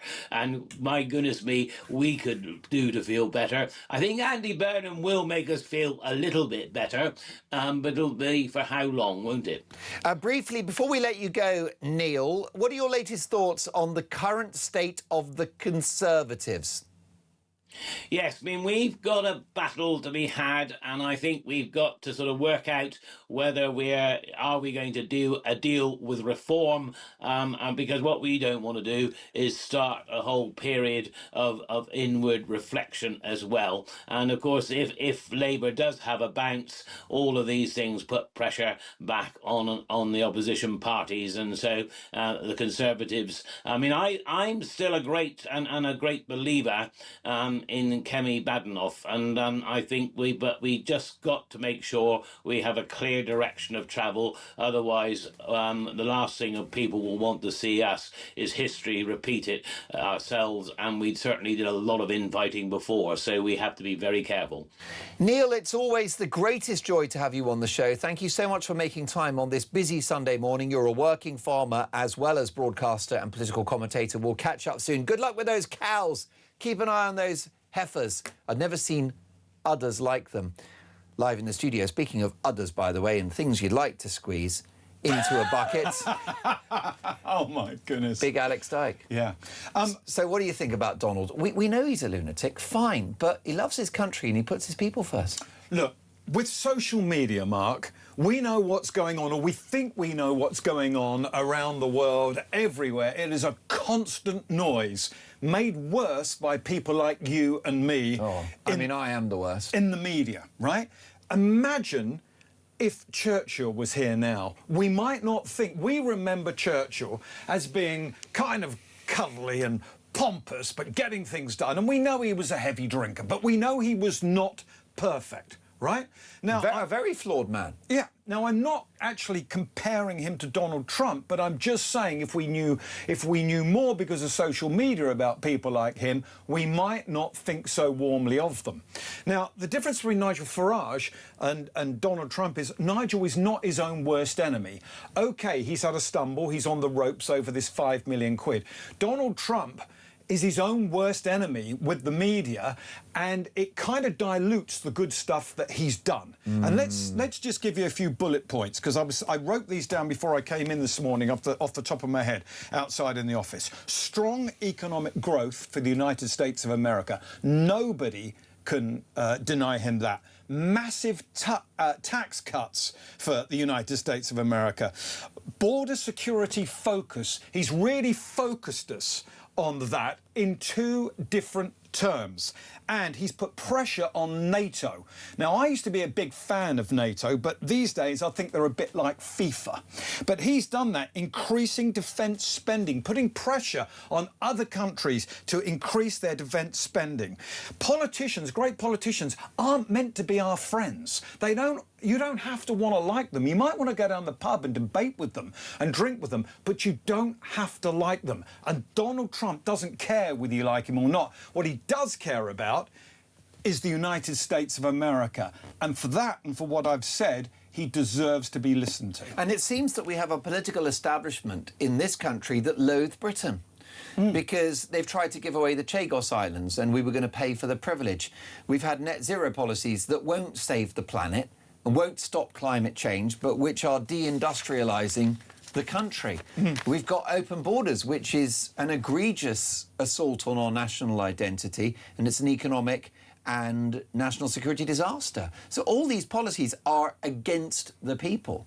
Well, they certainly are. And I was listening to you in the car on the way up, on the radio. In the Saab? Yes, in the convertible. It was beautiful. Can I tell you that they don't make them like that anymore, do they? No, they don't. It's a classic. There you go. It's an absolute classic. I bet he looks like James Bond in that Saab convertible as you cruise around. As you cruise around at 19 miles an hour so you don't get flashed. Yeah, absolutely. I think I had, before I started coming up here to see you, I had a clean licence. I'm now verging on 12 points. Oh, no, you think... I've seen you in the car. You think you're Lewis Hamilton or something. Oh, I don't know about that. Anyway, I did hear you talking about who could save Britain. I've got a name for you. Because I want to know who it is. Right, OK. Is it Big Alex Dyke and his Saab convertible? It's very close. We need someone who's successful. We need someone who's a great businessman, someone who is hanging out with the good and the great. Oh, yeah. Someone who's world famous. And I'm thinking... Jeremy Clarkson. He's not a million miles away from Nigel, is he? I tell you what, so take that all day long. You think about how successful he, not the BBC, he with the BBC made Top Gear.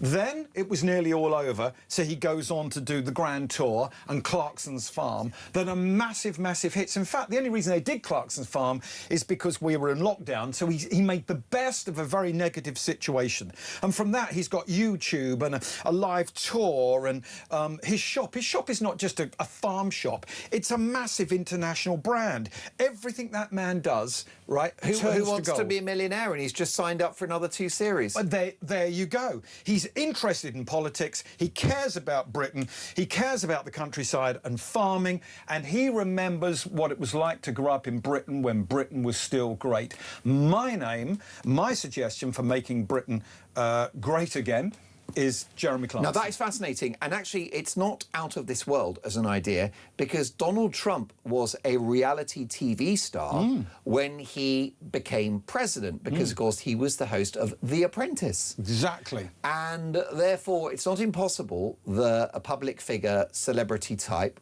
in that mould of Jeremy Clarkson could potentially become Prime Minister. I mean, PMQs would be an absolute thing to watch, wouldn't it? A spectacle. Wouldn't it make politics interesting? And of course, he's blue through and through, isn't he? Yeah. Jeremy... He doesn't like socialists, does he? No, he was very close to David Cameron when David Cameron was PM. No one's perfect. But I mean, I hear what you're saying, and I think it's a very interesting contention. Meanwhile, the World Cup fever has gripped the nation. It's quite exciting, isn't it? Because England are playing at 1 a.m. I'm devastated that it wasn't moved forward to 7 p.m. Because I feel very sorry for folk that have got to work in the morning, and they've got a big dilemma, haven't they? Yeah, they have. Now, so is a very good friend of mine. A friend of mine has booked tonight Harry Redknapp to do a bit of a gig at his place. It's called the Concord Club in Eastleigh, just outside Southampton. They had an evening with Harry Redknapp. So then when the football dates came through, Harry said, I'll tell you what, I'll watch football with everyone who's bought a ticket to my show. We'll watch the game together, and then I will do the show afterwards, and we can talk about that. Because it was going to be 7 p.m. Because it was going to be 7 p.m.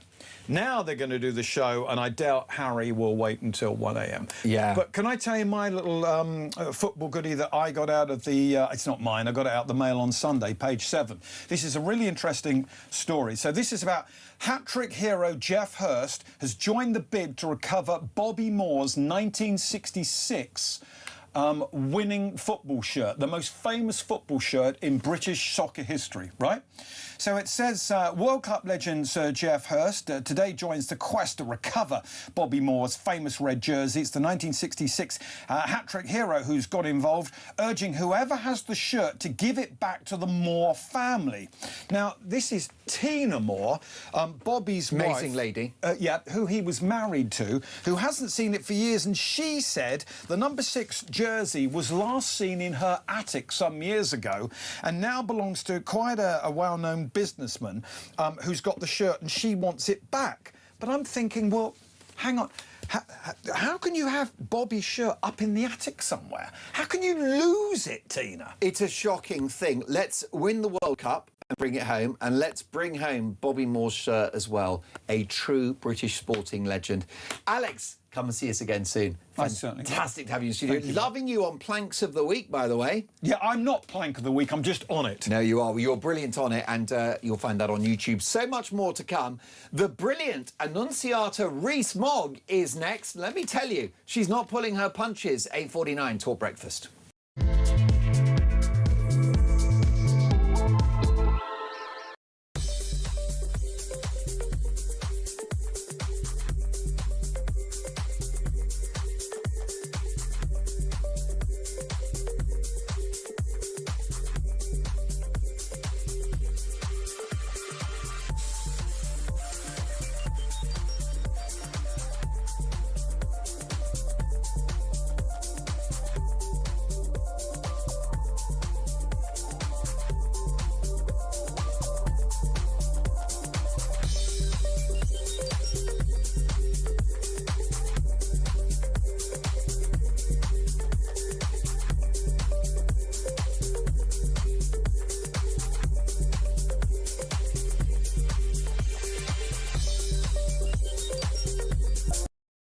The thing that most makes me angry about Kier Starmer talking about the need to defend our country, and he's gone out of his way to not make the tough decisions to actually do the thing to defend our nation. It's cowardly, and I think it's treacherous. Nothing to say on immigration, nothing to say on benefits, nothing to say on jobs, nothing to say on tax. Absolutely appalling. If this is the solution the country's been waiting for, then we are in a very, very bad place. People up and down the country are asking why they are always being put second. They work every day, they get up, they pay their bills, they look after their kids, and yet the other side of the social contract is not being held up.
UK.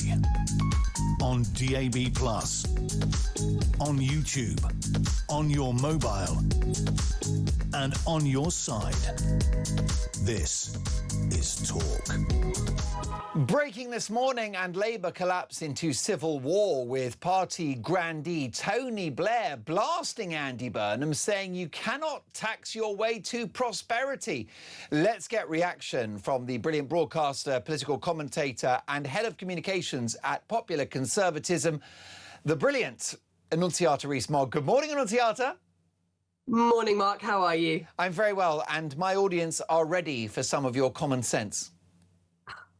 Where to begin? Of course, I don't even like saying this, but Tony Blair is right. You can't tax your way to growth, and we need growth urgently. That's what's been going wrong in this country. In only 2006 did China overtake the UK in terms of GDP. It's now 5 times bigger. In the last 20 years, that change has happened, and we've done virtually nothing in the meantime. We haven't built, we haven't grown, we can't afford our energy. The government's got it entirely wrong, and taxing us more is not going to help. Is it conceivable that things will get worse under Andy Burnham?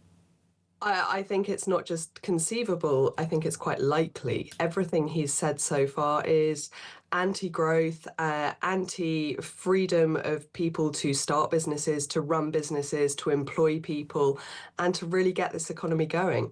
All of these things are possible, but Andy Burnham seems set on doing the exact opposite. And I mean, I'm in Lincolnshire. Centering everything on Manchester rather than London doesn't wash. And am I the only one that finds this King of the North stuff and Number 10 North, A, cosmetic, and B, patronising?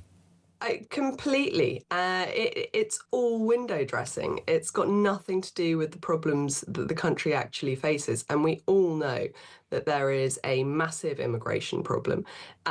He seems to have nothing to say on how to tackle that. He's reiterated the government's already stated but incorrect position that people won't be released under early release for heinous crimes. They've already said that and they've gone back on it. Why is he going to be any different? Reiterating things that haven't happened isn't going to help. Well, I don't think it is. The other concern we have is his readiness for power. Oh, it seems extraordinary he's not ready. This is a man who has been plotting for months and months, if not years, to get to number 10. And the plot's gone very well. He is going to get there. Except for he's been plotting for power with no idea what to do with it. And that's a real problem, because we've already seen that with Kier Starmer, that you get elected, but you don't know what you're going to do when you govern. And it all goes very wrong. And it would seem Andy Burnham has been plotting again for power, but with no clue as to what he wants to do with it. And I think that's very concerning, but also shows that he's not up to the job. No, and it's a strange scenario where I'm yearning for the new Labour years, because at least you've got a figure in Tony Blair that understood growth was important, and notwithstanding his many crimes in office, Blair did keep taxes relatively low. Relatively. I mean, if you look at stamp duty, it trebled under his leadership. That it put a real brake on development, on housing, on home ownership, which is crucial for people to have a stake in our communities and in our society. But Tony Blair did so many harms to our constitution. And, you know, from getting rid of the Lord Chief Justice so that we've got a politicised judiciary, signing us up to the ECHR, he absolutely trashed a lot of our constitution that worked, but he didn't like. But he kept the Tory spending plans. He kept to the Tory budgets that had been done before he came to power. And for as long as he stuck to those, the economy actually grew. And we need to get back to a time where, as the song went, things can only get better. We're a long way from that. Annunziata, I wish we had longer. It's such a pleasure to see you again. We'll catch up soon. Annunziata Rees-Mogg is the head of communications for Popular Conservatism, former MEP as well. Folks, football's coming home. It was going to be 7 p.m. because of thunderstorms. Now it's 1 a.m. I don't care. Victory is ours. The man that's going to confirm that is Gary Stonehouse, North Eastern Yorkshire football reporter at The Sun. Good morning, Gary. Good morning, how are you? I'm very well. Please don't pop my bubble. I know that we're worried about the altitude. We're worried about a home country that will have home support. But England can do it, can't they? They can. I'm very, very confident going into tonight. We thought all the drama was done with a late comeback in midweek against DR Congo. But this, all the build-up to this game, it seems to have topped that with the kick-off drama on Friday, emerging late on Friday. The players now should hopefully still be asleep. We don't know. The fans are notorious for letting off fireworks, not letting opposition players sleep. I haven't managed to see any scenes yet there. We know they were heavily guarded, but I just think our boys will feed into all that and it'll drive them onto a famous victory. Well, I would hope so. Can you explain why this altitude is a problem? It's 2,000 metres above sea level. Why is that an issue, Gary? Reading into it, it just seems to be within 10, 15 minutes or so, players or anyone really who's not used to it feels like they're struggling to get oxygen into the bottom of the lungs, could affect performance. But we do know the England squad have trained for this. They did a bit of work in Spain last summer ahead of a game against Andorra, and I'm sure they'll have been using the time as well to prepare for scenarios like this. I don't think there's any excuses tonight. I really, really don't. We know about Mexico's formidable home record. They've only lost 2 at home in around, I think it's 89 games. But let's be honest, the opposition they've been playing, it's been the likes of Jamaica, teams like that in qualifying. No disrespect to them. They're not on the same level as the likes of England, Brazil, whatever. I think it's coming home. And it starts tonight. The march to glory starts tonight with a famous win at the Azteca. Love it, Gary. Make sure you've got plenty of coffee ready. 1 a.m, it's coming home. Lots more to come, including Dolan's Dispatch.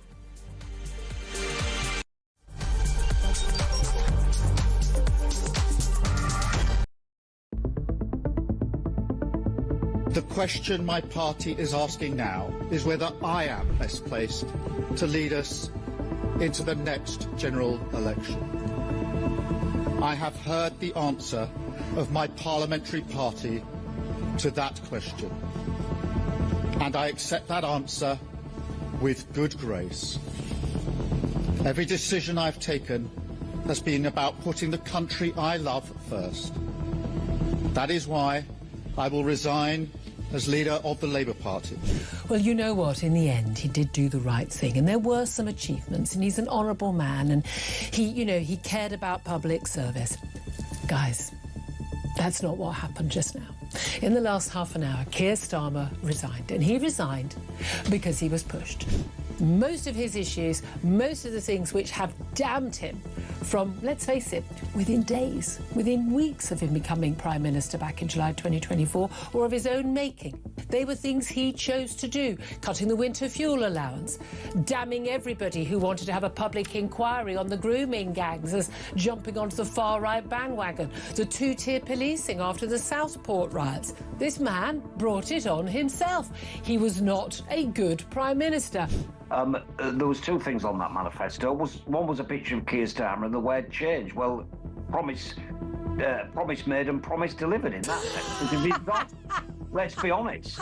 But look, I mean, I don't really want to make light of it, but I am cheesed off, Julia, because what we promised in opposition was competence, and it's been anything but. I'm embarrassed. I'm really, truly, honestly, I am embarrassed, because I did think we would be competent. We've not been. I've no idea whether there'll be a contest or a coronation. But what I do know is the British public have simply had enough of political parties chopping and changing their leaders at will. We vote for somebody in a general election to be our Prime Minister. We expect them to serve their term. And barring ill health or exceptional circumstances, what is going on here, frankly, is reminiscent of a banana republic that has totally devalued the very process of general elections and democracy. We at Reform demand a general election.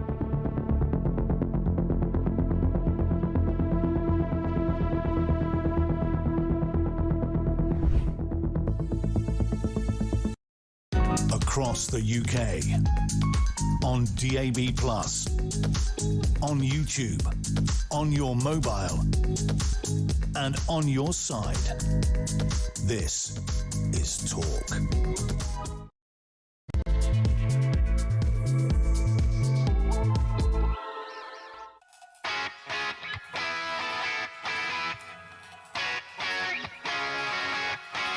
Three minutes past 9, top of the morning. Happy Sunday, one and all.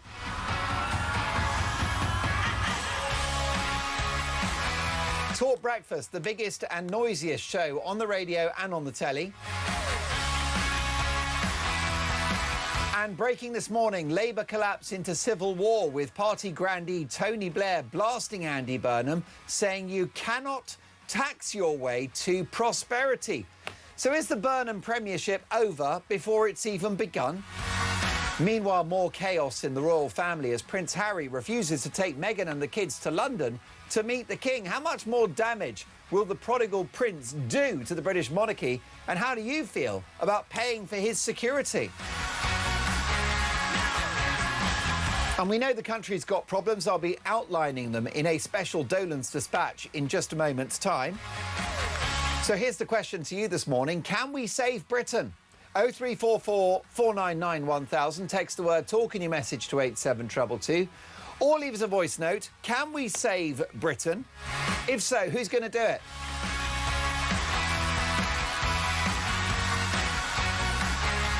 You can hear us on the radio, DAB+, in app and online. You can also watch the show. Head to YouTube, search Talk, and up we pop. Mayhar is directing our TV output. Kira is taking your calls. Can we save Britain? Can it be done? 0344 499 1000. Flo is helping out today as well. Shout out. The future of broadcasting. Speaking of which, the boss today is elite level. This man is a veteran of the Julia Hartley-Brewer breakfast show, which was his Vietnam. Alex Farrell is live, directing the output of this show, as well as Dave the engineer. There's a hideous tug of love going on at the moment between myself and Talk Sport for his services. And after the World Cup, I'm having showdown talks with Adrian Durham, Jeff Stelling and Ray Parlour over drinks. And I'll win, because I always do. Folks, the country needs saving. Who's going to do it? Can it be done? Is it too late? Help me with this. 0344 499 1000, as the saying goes. Let's talk. And we'll kick off with, as always, every Friday, Saturday and Sunday at 9:05 with Dolan's Dispatch. We all know that the US President Donald Trump is far from perfect. He's chaotic, he's unpredictable, he's thin-skinned, he's a narcissist, he's an exaggerator, he talks nonsense, he makes mistakes, and he's got an intermittent relationship with the truth. But listening to his address to the American people on the occasion of 250 years of US independence, it was deeply inspiring. Let's take a listen. The dream still lives, and the American flag still flies more proudly than ever before over the people who will not quit, the nation that will not fail, the country that will not fall. No matter how hard the enemy tries, we cannot be beaten. After 2.5 centuries, we know that this is not an ending. This is only the beginning of the golden age of America. And together we will make America bigger, better, and stronger than ever before. I promise you that. I know he's not perfect, but am I missing something here? Why don't our leaders talk up the United Kingdom, which is an amazing country? Why can't we talk about Britain being stronger and bigger and better and the greatest nation on earth? Donald Trump is not perfect by any means, but he has two clear qualities. He loves his country and he puts his people first. And that is the job of every national leader. And it's the characteristic of every great one. and equality that we are sorely lacking, that we haven't had in this country for decades.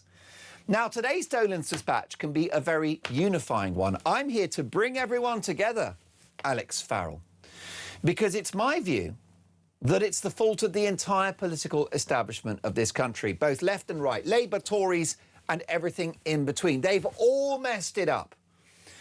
Because as the United States, a country which we once owned and then relinquished 250 years ago, went on to become the world's predominant economic and military superpower and the richest nation in history, what happened to us? Well, we let go of America. And what's the British story? Well, since the 1990s, a story of national decline. Let's have a look at what has happened since the 90s. We stopped building infrastructure, most notably housing. I mean, the rental market in Britain is a sick joke and house prices are horribly inflated. We haven't built reservoirs. Our electricity network is under strain. We don't have enough motorways or A roads. Forget about that. We can't even fix a pothole. Our efforts to improve the rail infrastructure of this country came in the form of HS2, a tale of national failure if ever there was one, with the project now running at over 100 billion. Do you know how much it was going to cost originally? It was going to cost 20 billion pounds. It's gone to 100. They've not finished it. It won't be as fast, and it barely covers the original planned distance. In spite of our riches in the North Sea, we pay other people for oil and gas and have the highest energy prices in the developed world. An insane policy of net zero, which hits the poorest hardest, and which is a woke middle-class vanity project which is effectively deindustrialising the country, just as it is in Germany, and it's accelerating our economic decline. Now, I want to clean up the planet, and I'm all for an energy mix. Solar panels, no problem. Windmills, nuclear, oil and gas. Please, can we have a mix? Because that was the sane energy policies of the 1980s. And since then, a disaster. As Donald Trump inspired his people with talk of being bigger, stronger, better, Britain is sinking into the red, borrowing £23 billion in the month of May alone just to keep the lights on. The cost of interest on our debt is almost double our military budget. We've barely got enough soldiers to fill Wembley Stadium. Our once great Navy has effectively been sunk, and the whole institution, just like other public bodies, has been riddled with wokeism, with the once majestic Royal Air Force running a scheme which prevented young white men from becoming pilots because of box ticking, because of the colour of their skin. Donald Trump unilaterally closed the southern border to America within days of taking office. 12 million illegal immigrants entered America in just 4 years under Joe Biden. He got that number down to 0. Meanwhile, the United Kingdom continues to tolerate and facilitate a daily assault on our national border, with thousands of undocumented men arriving across the channel every single week. Some are here for a better life, others, who knows? Do they have a criminal record? Are they refugees? Have they got terror links? No one knows, and no one cares, least of all the political establishment that have destroyed this country. They don't care that net zero is killing jobs in industry and making life a misery for the poorest in our society. They don't care that open borders are dividing our communities, making them angrier and less safe. They don't care that, for example, courtesy of a Sun newspaper exclusive, an entire street of new build properties have been handed over to people who are from overseas. This at the same time that Brits born in this country are waiting for a council flat, waiting for a council house, or trying to get on the property ladder. But the establishment are very clear in their messaging. They say, come here from overseas, get all of this for nothing. Now, it's not the fault of those who come here. I will never demonise people from overseas, but I will demonise an establishment elite who allow our schools to teach kids that Britain has a shameful history, even though we gifted the world the Industrial Revolution, representative parliamentary democracy, a much-copied system of justice, and of course we were the first developed nation to very expensively end slavery. I will demonise an establishment courtesy of both the left and the right in this country who have allowed the cult of welfarism to proliferate, so that, based upon recent statistics, 600,000 households are now better off staying at home, chowing down Domino's pizza, guzzling Diet Coke and watching Loose Women, rather than going out to work. Now, in the good old days, disability meant you're in a wheelchair or you're blind. Now it means stress or anxiety or having a bad day. The GP hands out the happy pills and signs you off work for 6 months. Our economy and our welfare state are now a sick, pathological, dysfunctional Ponzi scheme, which even Tony Blair has admitted in just the last few weeks leads only to bankruptcy. You heard me right, folks, at 12 minutes past 9 on a Sunday morning. I agree with Tony Blair. This guy, one of the icons of the establishment that has damaged the country so egregiously, is right on this one point. He said it can't go on. The cult of welfarism can't go on. The cost of net zero cannot go on. A suicidal energy policy, a low-growth economy, which sends wealth creators out of the country and which rewards those who don't work. Open borders. And even when it's legal, eye-watering levels of what can only be described as low-quality, economically unproductive immigration. A crumbling infrastructure, a failed multicultural experiment. It can't go on. Now, Britain is a successful multi-ethnic society. But the failed experiment of multiculturalism, which involves immigration with no expectation of integration, has led to a divided society with people living in parallel communities. It's led to the erosion of British values, British culture and British identity. Ironically, elite-level qualities that have made the country so attractive to people from overseas in the first place. Which is why ethnic minority Brits are just as angry about the direction of travel of Britain as everyone else. So it's clear what we need. And it's not necessarily Donald Trump with his explosive rhetoric, his glowing skin or his unusual hair.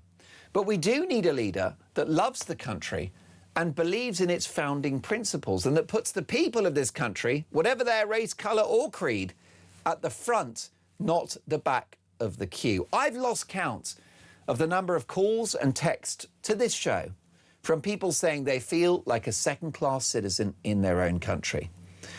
Ultimately, the issue that we face in Britain is a lack of patriotic leadership and an establishment that has squandered the generous inheritance of previous generations.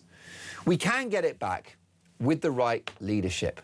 Now, Donald Trump said he was going to make America great again. We don't need that here. We need something slightly different. We need to make Britain Britain again. That's how we win. That's how we come roaring back to life. 0344 499 1000, your reaction. Vivian is in Devon. Good morning, Vivian. Good morning. I'm wondering how I follow what you've just said. I agree with everything of that. Well, that's very kind of you to say, Vivian. It comes from the heart. I know Donald Trump is not perfect, but he's got two redeeming qualities. He loves his country and he puts his people first. Yeah. What I was going to say is I'm a member of Reform. I shall stay a member of Reform. I don't care about the money. And I would have thought they were the only people that can sort the country out. But how? And what damage is going to be done in another couple of years under Labour? It's going to be a nightmare. The wokery is taking over all the establishments. How do you undo that? Vivian, are we being too harsh on Andy Burnham? Does he deserve a chance? No. I don't think so. A couple of weeks ago, he wasn't even an MP, and now he's going to be the PM. How does it make you feel as a citizen that someone should be parachuted into number 10 like that? I think we should have a general election. And if there were an election tomorrow, who do you think wins, Vivian?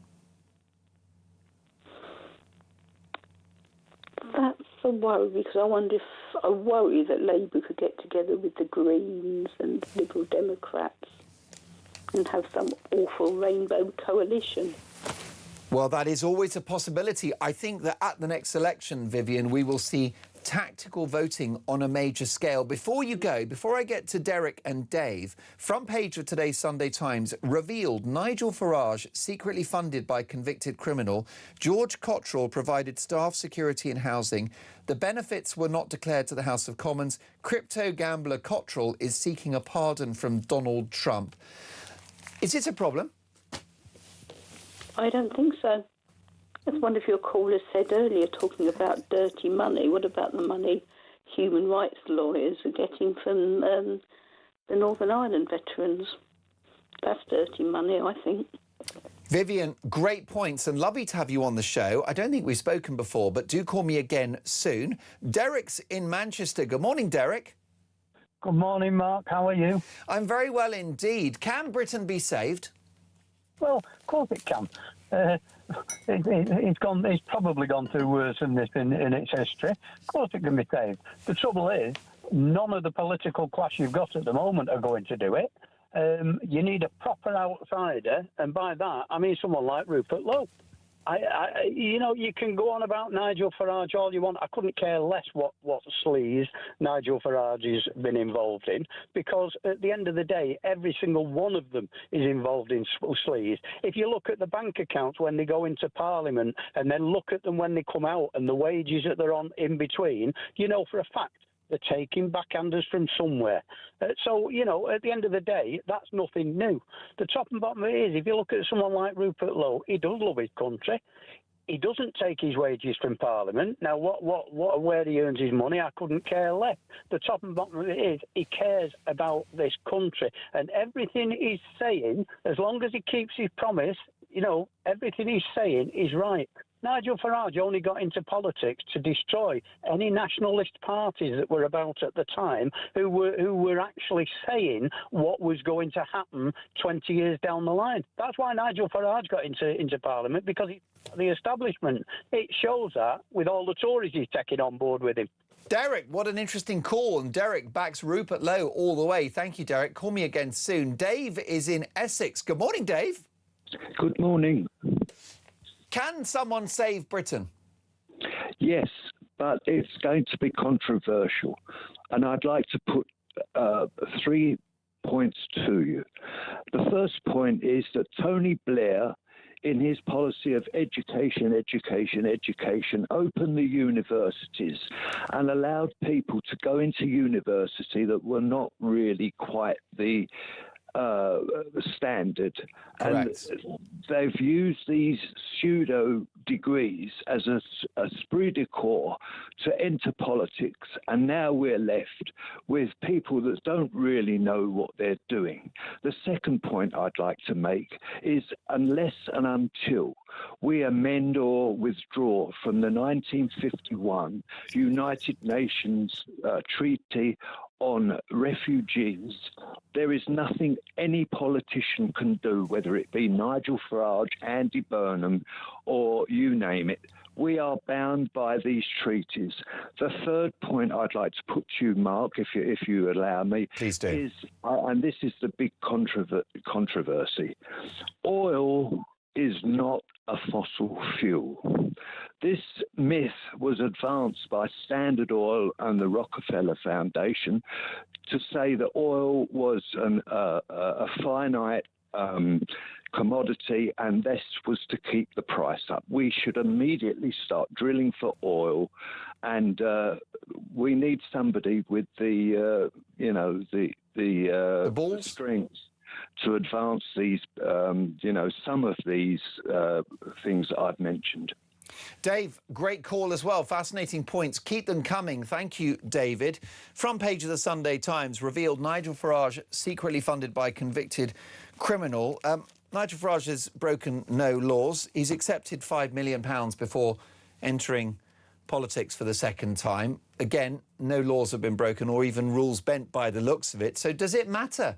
Does it help Farage? 0344 499 1000. Here's a voice note from another Vivian.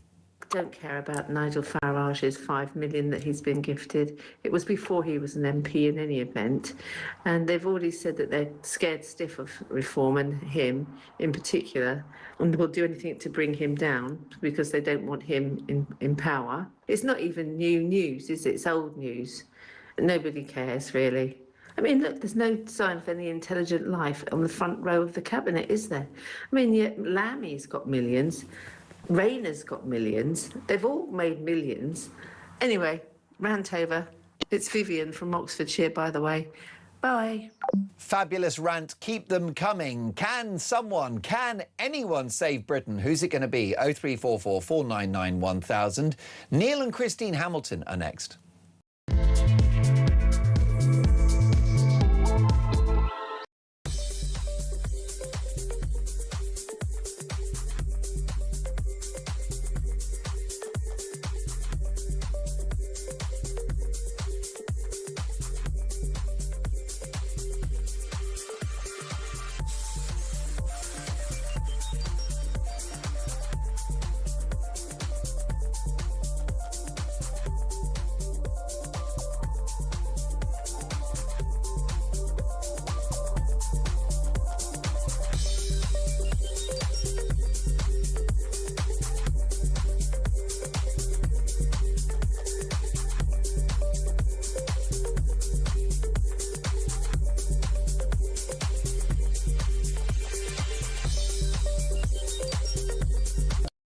The thing that most makes me angry about Kier Starmer talking about the need to defend our country, and he's gone out of his way to not make the tough decisions, to actually do the thing to defend our nation. It's cowardly, and I think it's treacherous. Nothing to say on immigration, nothing to say on benefits, nothing to say on jobs, nothing to say on tax. Absolutely appalling. If this is the solution the country's been waiting for, then we are in a very, very bad place. People up and down the country are asking why they are always being put second. They work every day, they get up, they pay their bills, they look after their kids, and yet the other side of the social contract is not being held up.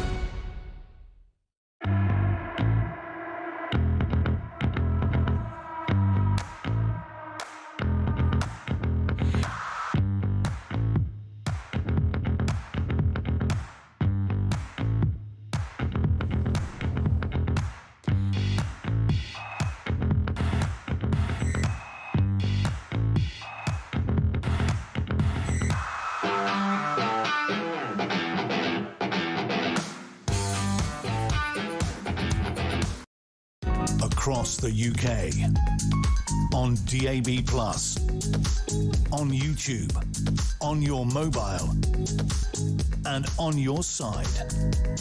This is Talk. Good morning, Mark, says Dave in Bristol. Why won't our leaders talk up Britain like Donald Trump does for the Americans? Because all those who have held power have been steeped in ideology of one type or another, but have never been able to establish their favoured political direction completely, because they are all flawed and work against the nation. Therefore, they blame us, the people, for not accepting their dogma and defaming our country. Secondly, all legacy parties have within their ranks globalist factions. And thirdly, all the legacy parties and the establishment are obsessed and totally in the thrall of the EU and determined to take us back in. Thank you for that, Dave. Let's get further reaction from Britain's favourite couple, Neil and Christine Hamilton. Good morning, folks. Morning, Mark. Hello. It's great to see you both. There's trouble in paradise. Tony Blair blasts Andy Burnham, saying you cannot tax your way to prosperity. There's a surprise, lovely, fabulous Christine. What do you make of that intervention from the former Prime Minister?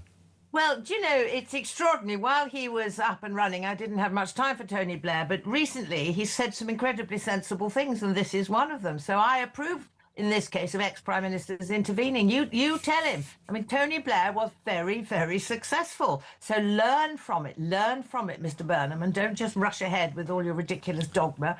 Take some sensible decisions. Neil, wait, totally. No. What were you going to say, Christine? Apologies. Nothing. Nobody should interrupt. Interrupt, Christine, at your peril. Neil, how do you see Andy Burnham's premiership playing out?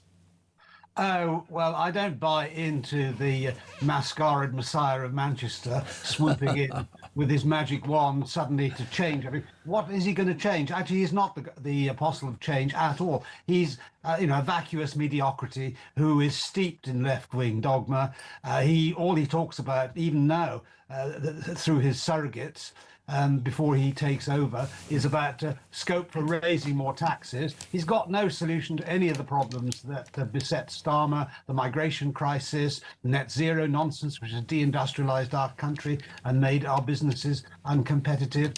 The tax burden, which is the highest since the war, and with anemic growth. And Starmer says, we got the highest growth in the G7, but every country in the G7, apart from the United States, is in the doldrums, especially in the EU. So, I mean, it's more of the same under Burnham. All right, he looks like a sort of geriatric boy band member, but that isn't going to make the difference with the electorate. We've already seen peak Burnham in the Makerfield by-election. I think it's downhill all the way for him politically from now on, because when he collides with reality, that's when he'll fall apart. Well, it does seem to be a problem. He doesn't look very prepared for power either, Christine. No, absolutely not. I mean, he must have seen it coming for quite a long time. I am still reeling and furious about the way he's being shoved upon us. I mean, it is so undemocratic. I thought one of the things this country prides itself on was democratic dealings. And the way we're suddenly being told, oh, by the way, and whatever days it is now, he's going to be our prime minister. Excuse me. I mean, I know all about the system that you vote for the I know, don't need lectures on all that. But nevertheless, this is simply unbelievable. But it says a lot about the Labour Party, doesn't it? They couldn't find in their ranks of however many hundreds they've got a single person who was capable of even stepping up to be prime minister, so they have to go outside to get this messiah from the north. I mean, honestly, by the way, darling, he doesn't need mascara. That's the annoying thing. That's one of his selling points. Front page of the Sunday Times, Neil, revealed Nigel Farage secretly funded by convicted criminal. George Cottrell provided staff security and housing. The benefits were not declared to the House of Commons. Crypto gambler Cottrell is seeking a pardon from Donald Trump. Do these headlines matter? Well, I think they might do, certainly matter more than they used to now that Farage is a member of Parliament. And Nigel, I think, has been a bit cavalier about this. I mean, we've had problems with the registration system for gifts and so on in Parliament for 40 years. I was a victim of it myself. All the emphasis is on process, observing the rules, just like the COVID regulations. Did it matter that Boris ate a piece of cake in number 10 during the COVID crisis? No, it didn't. But that was manufactured into a massive crisis because he'd made the rules, fair enough, and so he shouldn't have broken them. But it's a concentration upon the substance is out of the window. Concentration upon the form is all. And I think that if people think that crypto is a bit dodgy, I don't take that view myself. I'm a great supporter of cryptocurrencies. I don't want the state to have a monopoly of money. And big sums of money like Christopher Harborne's gift to Nigel, which I don't think there's anything dodgy about at all. Harborne has been a massive donor to UKIP and to Reform for many, many years. He is a billionaire. 5 million quid is changed down the back of the sofa for him. And there are no strings attached to it as far as I can tell. What could Farage actually give him? Unless it's a very long-term investment. And I don't think that Farage is corrupt anyway. So, but I do think that the headlines can be made into a political problem. And now that the Parliamentary Standards Commission is investigating this £5 million donation, perhaps much else besides, I think Nigel loses control of that process, and he is of course potentially at risk in this of suspension from Parliament. It may not be unfair, and I think it would be, but nevertheless it's a political problem, and now that he's a contender for power in Britain, the establishment media and the whole of the establishment elites are going to be gunning for him and using these weapons against him. So I do think it is potentially a problem. Is it conceivable, before I come to you, Christine, Neil, is it conceivable that the £5 million donation could lead to a by-election in Clacton? No, I don't, because he's not going to be sent to prison. He hasn't committed any criminal offence. And being criticised by the Parliamentary Standards Committee, whatever suspension they impose, I don't think can lead to a by-election. I think I'm right in saying that. And if he were to have a by-election, he would win it by a mile. So I don't think the establishment are going to risk that. The trouble is, Nigel's been incredibly cavalier about this whole business. Now, however ridiculous you might think that some of the rules and regulations that MPs now have are you know, too much, there's a sense of entitlement when you don't follow those rules. And it all started with this Christopher Harborne 5 millions. If only he had said right at the beginning, when that all blew up and we first knew about it, if he'd said, gosh, I am so sorry, I should have declared this, we wouldn't even be talking about it. So in the whole bandwagon goes. So the mud starts to stick about that. Now we have all this. I mean, Nigel is a very, very vulnerable guy. An awful lot of people in this country gunning. Oh, I mustn't say that. But I know what you mean. You know what I mean. So he does need very, very high level security, and that costs a hell of a lot of money. Ask Prince Harry. But he's just got to be just a little bit more humble, frankly, about the rules. I mean, George Cottrell has been around for years, and he was around even when I was deeply involved in UKIP 10 years ago. So this is hardly a new story, but it's got perhaps new legs to it, given the particular allegations which are now being made of what's happened in recent times about George Cottrell funding Nigel's security, etc. I think what Nigel's got to realise is it's not so much the reality of things that he's done, but the perception, because that's a big part of these rules. And so if you ignore the perception point, then you're likely to step on landmines of this kind. Yes, and I wonder whether these headlines, particularly around the gift of £5 million, Christine, are at odds with Nigel's man of the people persona.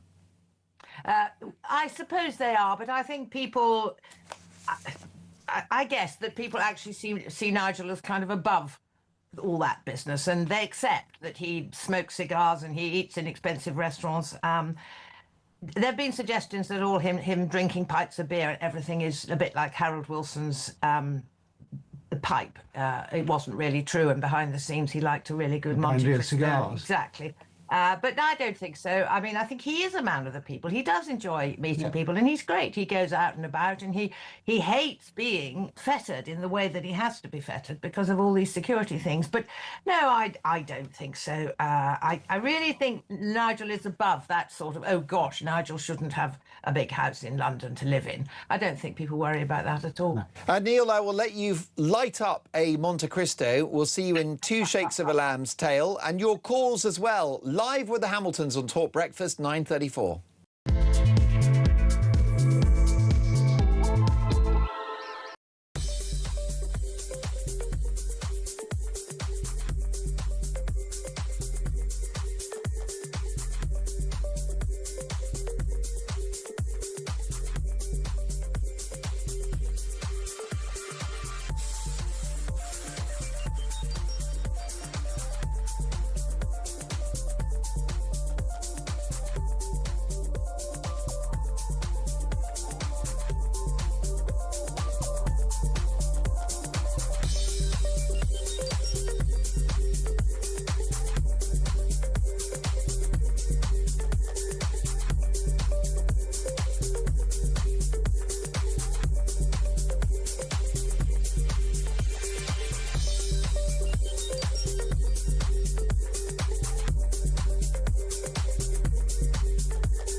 Across the UK, on DAB+, on YouTube, on your mobile, and on your side.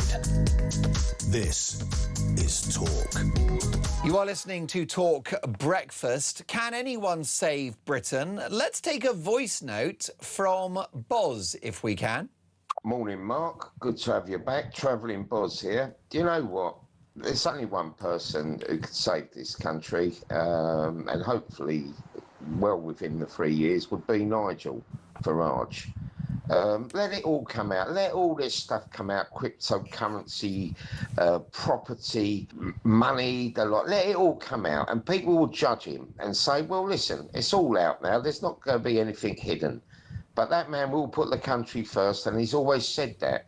His policies sound good, if they could do them or not. Depends on the blob. But let all this garbage come out. It all came out about Trump. That didn't stop him winning. I mean, who are these people casting stones? I mean, we all know what's going to happen. You know, Starmer, he had a load of things given to him. Rayner's got a couple of houses. I don't know what Burnham's got, but the media are just slaying Nigel for nothing. All right? Let the public decide. There you go. Powerful words from Boz. Thank you for that. Here is Sarah. Morning, Mark. Great show.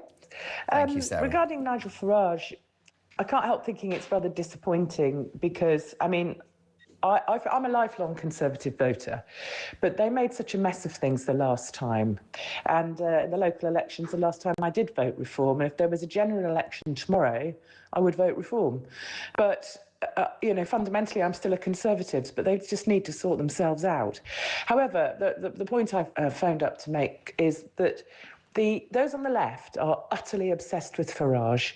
Even Starmer and his ilk, you know, and he's standing up in Prime Minister's Question Times or whatever, they'd be asked a question and you just, you know, you've got the stopwatch on to see how long it's going to be until they mention Reform or Farage. And sure enough, it was normally their first point of argument. And I think the lefty media are the same.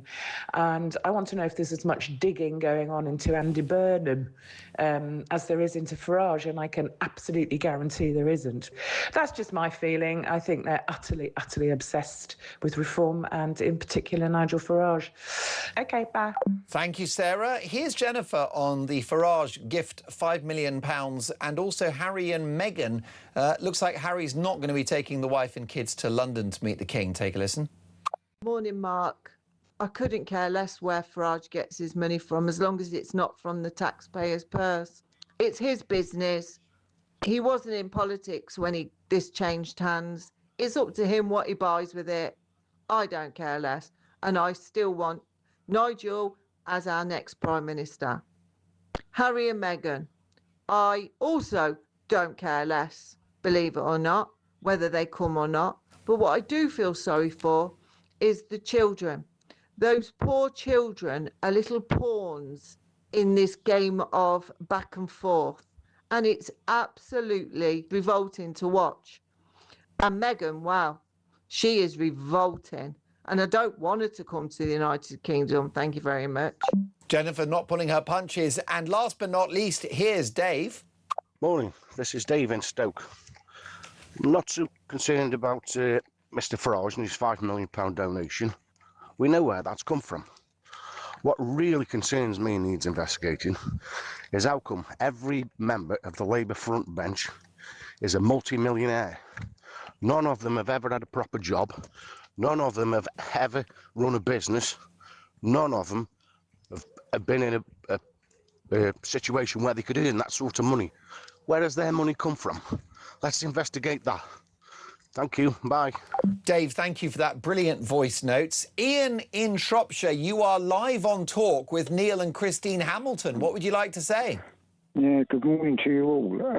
The first thing I'd like to say is I think the problem is, as I said to your young lady, is that we have got the triple, what can I say, the triple problem that we've always had for years, in that we've got incompetence driven by ignorance, but serviced by arrogance with most of our politicians, because they've never had a job. They're solution finders. They never look at the problem and identify the real problem. And a classic example is the boats. As far as I understand it, it is against the law to try and enter this country without legal documentation. So therefore, why don't they have someone on the boat that everyone comes in as they go alongside? Anyone with a full documentation can come on board. Those who don't, they stay in the water. End of. Wow. Well, yeah, I mean, look, I think that would be a very popular policy. Ian, thank you for that. Neil and Christine, your reaction to what Ian has had to say. Christine, what do you think? Well, absolutely right. I mean, how long have we been hearing smash the gang, stop the boats? They were banging on about it when the Tories were in power. Tories and Labour have all completely failed, and let's not even talk about the Boris wave. Nobody has got to grips with this, and it's all very well to bleat on about we can't do this, we can't do that because of his chicken nuggets, human rights, etc. For goodness sake, get a grip and get rid of these people. And this current example of this rapist, The idea that we have to keep him in a British jail for goodness knows how long, or have had to keep him in a British jail, and now we've got to pay goodness knows how much to have him tagged the whole time, it's not good enough. He should be out. If you disrespect the rules of this country, out. Most definitely. Neil, today's Dolan's dispatch was about a lack of leadership in this country, the absence of a Prime Minister that is positive about our future and our prospects. We've seen that in spades from Donald Trump in the last 24 hours as they celebrate quarter of a century of independence. Do you think we will ever have pro-British leadership again? Well, not under the current establishment, that's for sure. Well, could we be optimistic under a Labour government? Of course we can't, because they have no idea about growth at all and how wealth is created. All they want to do is distribute wealth that other people have made to people who don't deserve to get it. And that's what this government is all about, putting up taxes in order to give more to people on benefits who should be in work. So I'm not optimistic about Britain's future under Burnham at all. But of course, we could be optimistic about Britain's future if we unleashed the entrepreneurial zeal of the British people, had a low regulation, low tax regime, as in the 1980s under Thatcher. We got the British economy to grow at exponential rates, as a result of which we increased public spending and cut taxes. That's what we need to do. And, you know, Trump understands this in America. This is the great thing about him. You know, he is a businessman. He knows how wealth is created because that's what he spent his life doing. And what we've got is a political establishment that's completely divorced from the real world. As we just heard, absolutely right, not a single member of the cabinet has had what you might call a proper job in the productive sector of the economy at all. And they've no idea how to run a business, how to make a profit. They've no idea what risk in capital is, because they've made their money out of the taxpayer. You know, Rachel Reeves apparently has got 4 houses. Well, it's easy to see where that's come from, because she spent her life as a drone in the public sector, being overpaid for her mediocre abilities. Yes, Britain has got a great future for it under a government and under a leader who understands how the real world works. You're a bit harsh on Rachel Reeves. She's got an amazing CV. She was, of course, at the Bank of England as an economist for 57 years. She fought successfully as a general at the Battle of Hastings, and she wrote War and Peace and Hey Jude. So, you know, let's not be too unkind. Steve in London, you're live with the Hamiltons. Good morning, Mark, and good morning, Mr. and Mrs. Hamilton. Morning, Steve. I've just got one thing that really bugs me is, can we stop blowing smoke up Mr. Blair's backside? Mr. Blair is the cause of everything we have today. Yeah. He got into power, 1.8, 1.9 trillion pound in the black in the bank. Left over for Maggie Thatcher and John Major's government. He took us into the EU. 20 years later, we knew how that happened, how that turned out. He put all the kids through university. We know how that's turned out. Mass immigration, fill the labour market, no kids going straight into work. Tony Blair was a disaster for this country. I don't care what anybody says. Well, that's interesting. Steve, thank you for that. Closing thoughts, Christine. Well, I would like to have a thought, please, that we haven't mentioned him yet, about Millibonkers. I mean, one of the people who is driving this country into the ground is Ed Miliband, and the thought of him coming back as Chancellor is horrific. His net zero obsession is destroying so many areas in this country. I mean, it's mind-blowing that they haven't actually done something about it. I mean, I can't even put it into words properly. I wait to see what happens to him when Burnham forms his cabinet. But if Miliband is put in charge of the Treasury, then, I mean, frankly, God help us all. Neil? Yeah, well, I think Christine's absolutely right. Miliband is sitting on a £50 billion war chest that he's been given by Starmer to spend over the rest of this Parliament. If Burnham wants to find some legroom for spending on other things that are more worthwhile than digging holes in the ground and filling them in again, which is what the carbon capture idea is all about, or building more windmills and solar parks. Solar parks in the country, which is 239 out of 240 countries in the world is suitable for solar power. And then he's got only one place to look, and that's the Department of Net Zero. And we've got a Net Zero Secretary of State there, haven't we, who should be dispensed with as soon as possible. Have we got one? I can sense you're about to turn us off. Neil just wants to show you something. We were going to talk about American... I beg your pardon? Family show? No, this is on YouTube. You'll get us a strike. It's all right. Don't panic. We've all had a drink. Yeah, that's what I was going to show you. Oh, that's absolutely brilliant. What a great T-shirt. Make America Great Britain again. Now, that is the answer. Let's 250 years later, we forgive you, America. That's it. Let's take it back, and that will be a marvellous thing. Let me tell you that, Christine, you were talking about me switching you off. Christine Hamilton has no off button. She still switches me on. Glad to hear that. And on that salacious note, Neil and Christine, wonderful to see you again. We'll catch up very soon. Neil and Christine Hamilton, Britain's favourite political double act, Britain's favourite couple. Let's take a cheeky voice note from Helen, if you like. Morning, Mark. It's Helen in Knutsford here. I couldn't care less about the money, where it came from that Nigel's got. Who cares? Nigel's going to actually get the job done, and that's what we need. So forget about all of that. And by the way, Christine, you was robbed on MasterChef. You should have won. See, there you go. Helen, thank you for that, and thank you for the kind words. Your calls next. Can someone save Britain? Is it too late? Who's going to do it? 9:47 Talk Breakfast.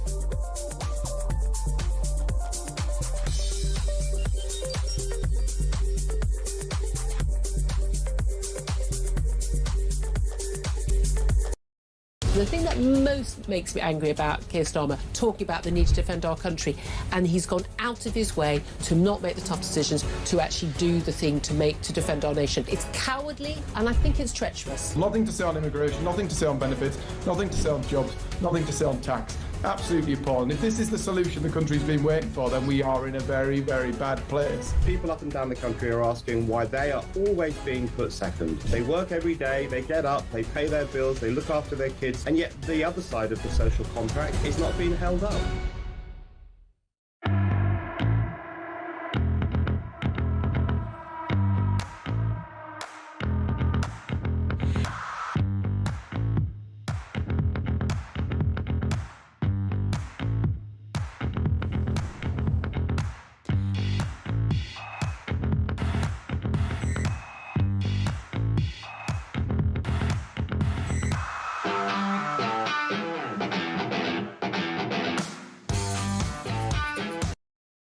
Across the UK, on DAB+, on YouTube, on your mobile, and on your side. This is Talk. You are listening to Talk Breakfast. Can Britain be saved? 9:50. Christopher is in Manchester. Hello, Christopher. Oh, good morning. I'm just wondering, has anybody thought of having Tommy Robinson as Prime Minister? And what to you would be the merits of Tommy Robinson in number 10, Christopher? Because he's actually there for English people, our homeland. He's one. I've listened to everything what he says, and he's the only person that can bring England back to where it was. That's in my opinion. And he's got a huge following. What do you make of the criticisms of Tommy Robinson and some of his more controversial views over the years? I think a lot of it is down to the government trying to make sure that his agenda isn't heard. Nobody's letting him through media and the government are blocking Tommy Robinson as coming to an MP. And he certainly called out the grooming gangs ahead of time when many were silent on that issue, Christopher. Yes, he did. I think that is the only way forward for us to go. OK, well, look, Christopher, thank you for that. Martin's in Nottingham. Good morning, Martin. Hello there. Lovely to have you on the show. Christopher wants change. Tommy Robinson is not everyone's cup of tea. But what do you think? Who's going to save the country? I don't tend to talk about Tommy, but I don't actually disagree with virtually anything he says. It's just you're not allowed to agree with him in this country, are you, really? But no, what I wanted to say is I couldn't care. Well, what does he say that's wrong, really? I mean, anyway, so I don't care how much Farage has got. A friend of mine was given £67 million by a friend when he died.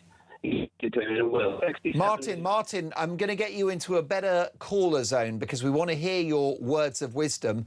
You were breaking up. We're going to just get you to a better location if we can. In the meantime, Lenny's in Ashford. Good morning, Lenny. Good morning. Well, I've got a lot to say, so I will be as quick as I can. Go for it. OK? Right.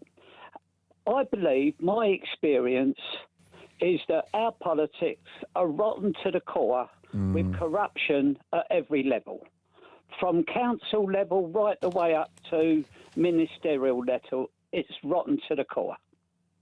Now, I believe that all we can do is pick the best person to do the job correctly in amongst all what we've got to offer. Now, I don't think that Farage has done anything outstanding. And I'll give you some instances, and you tell me whether I'm wrong. Jeremy Hunt inadvertently forgot to mention he owned a lot of luxury flats. Interesting. Check it up. I promise you, I do not lie. It is all there. Nothing was said or done about it. If you look at Cameron, when it Greensill. You're so right. I mean, he was lobbying number 11 on behalf of his company when he left office. That's correct. But you try and tell me and convince me that that was his only deal he done while he was in politics. So just briefly, Lenny, because I need to get to Herbie, what do you think of the Farage story? Is it going to be damaging or can he ride out the storm? Well, he's got the whole left wing of the media spreading the propaganda and making it a lot worse than what it really is.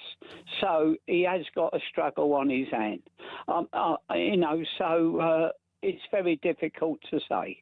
OK, well, look, Lenny, I really enjoyed your call. Call me again soon. We do love hearing from you, Lenny. You always talk a lot of sense. Herbie's in Harrow. He's a pillar of wisdom as well. Morning, H. Good morning, Mark. Oh, come on, Mark. Look, the has-beens have been invited into what's his name, front bench. God blimey, what's that going to do? They mucked up the country before, they're going to muck it up again, because what chance have we got when we've got idiots like this running the country? What's he going to do? Yeah, I mean, Herbie, I wish we had longer. I think that's a brilliant point.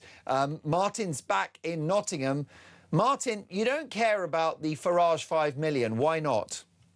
Well, when I think a friend of mine was given 67 million by a friend when he died in a will. 67 million pounds, did nothing for it. Nobody gave any kind of outcry about it.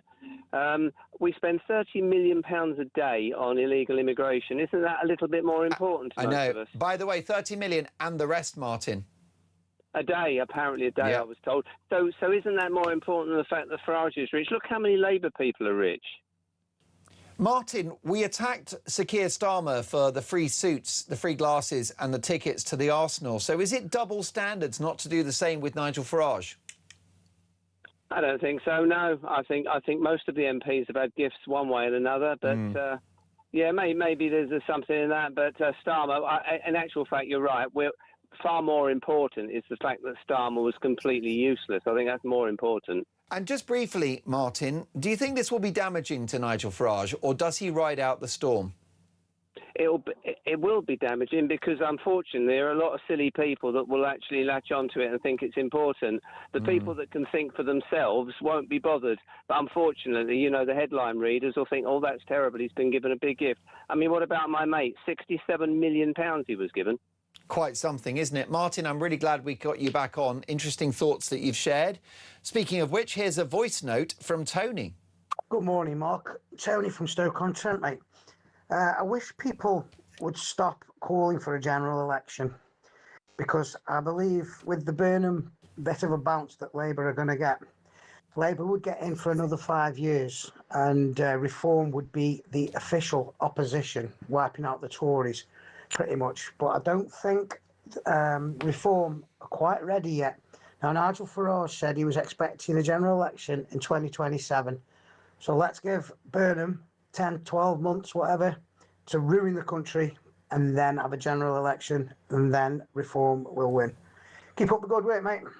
Tony, thank you for that. I think you raise a good point, by the way. I believe Andy Burnham is missing a trick, because if I was Andy Burnham, I would go straight to the country. I would address the people. I'd get into number 10 and I'd say, look, many of you are saying I don't have a mandate to govern, and you're absolutely right, which is why there will be a general election in October of this year. And I think he would probably put together enough of a coalition to achieve 5 years of power. He's not going to do that, and his problem is the most popular he's ever going to be is today. And it's going to be the shortest honeymoon in history, at which point it's all to play for. Here's a voice note from James. Good morning, Mark. First thing I want to say, Dolan's dispatch, absolutely superb every Sunday. Spot on as always. Thank you, James. Now, the Labour slogan, Mark, may as well be homes for immigrants. Why do we bother going to work, Mark? My money, I wish my money was spent on old age pensioners and ex-war veterans. That's what I want to see my money spent on, not illegal immigration. We didn't vote for this. Unbelievable. Anyway, Mark, keep up the good work that you always do. James, thank you for that, and thank you for the kind words about Dolan's dispatch. In the end, what we're experiencing in the country is a vacuum of leadership. It's no different to a company, a CEO that knows how to run a business, that understands people, understands the workforce, understands a spreadsheet. Like Big Alex Farrell is not only an elite level broadcast producer, but he's also an entrepreneur. And people that have run a business, they know about profit and loss. They know about the spreadsheet. They know what it looks like when you're in the red. And I think those are the qualities that we are lacking, because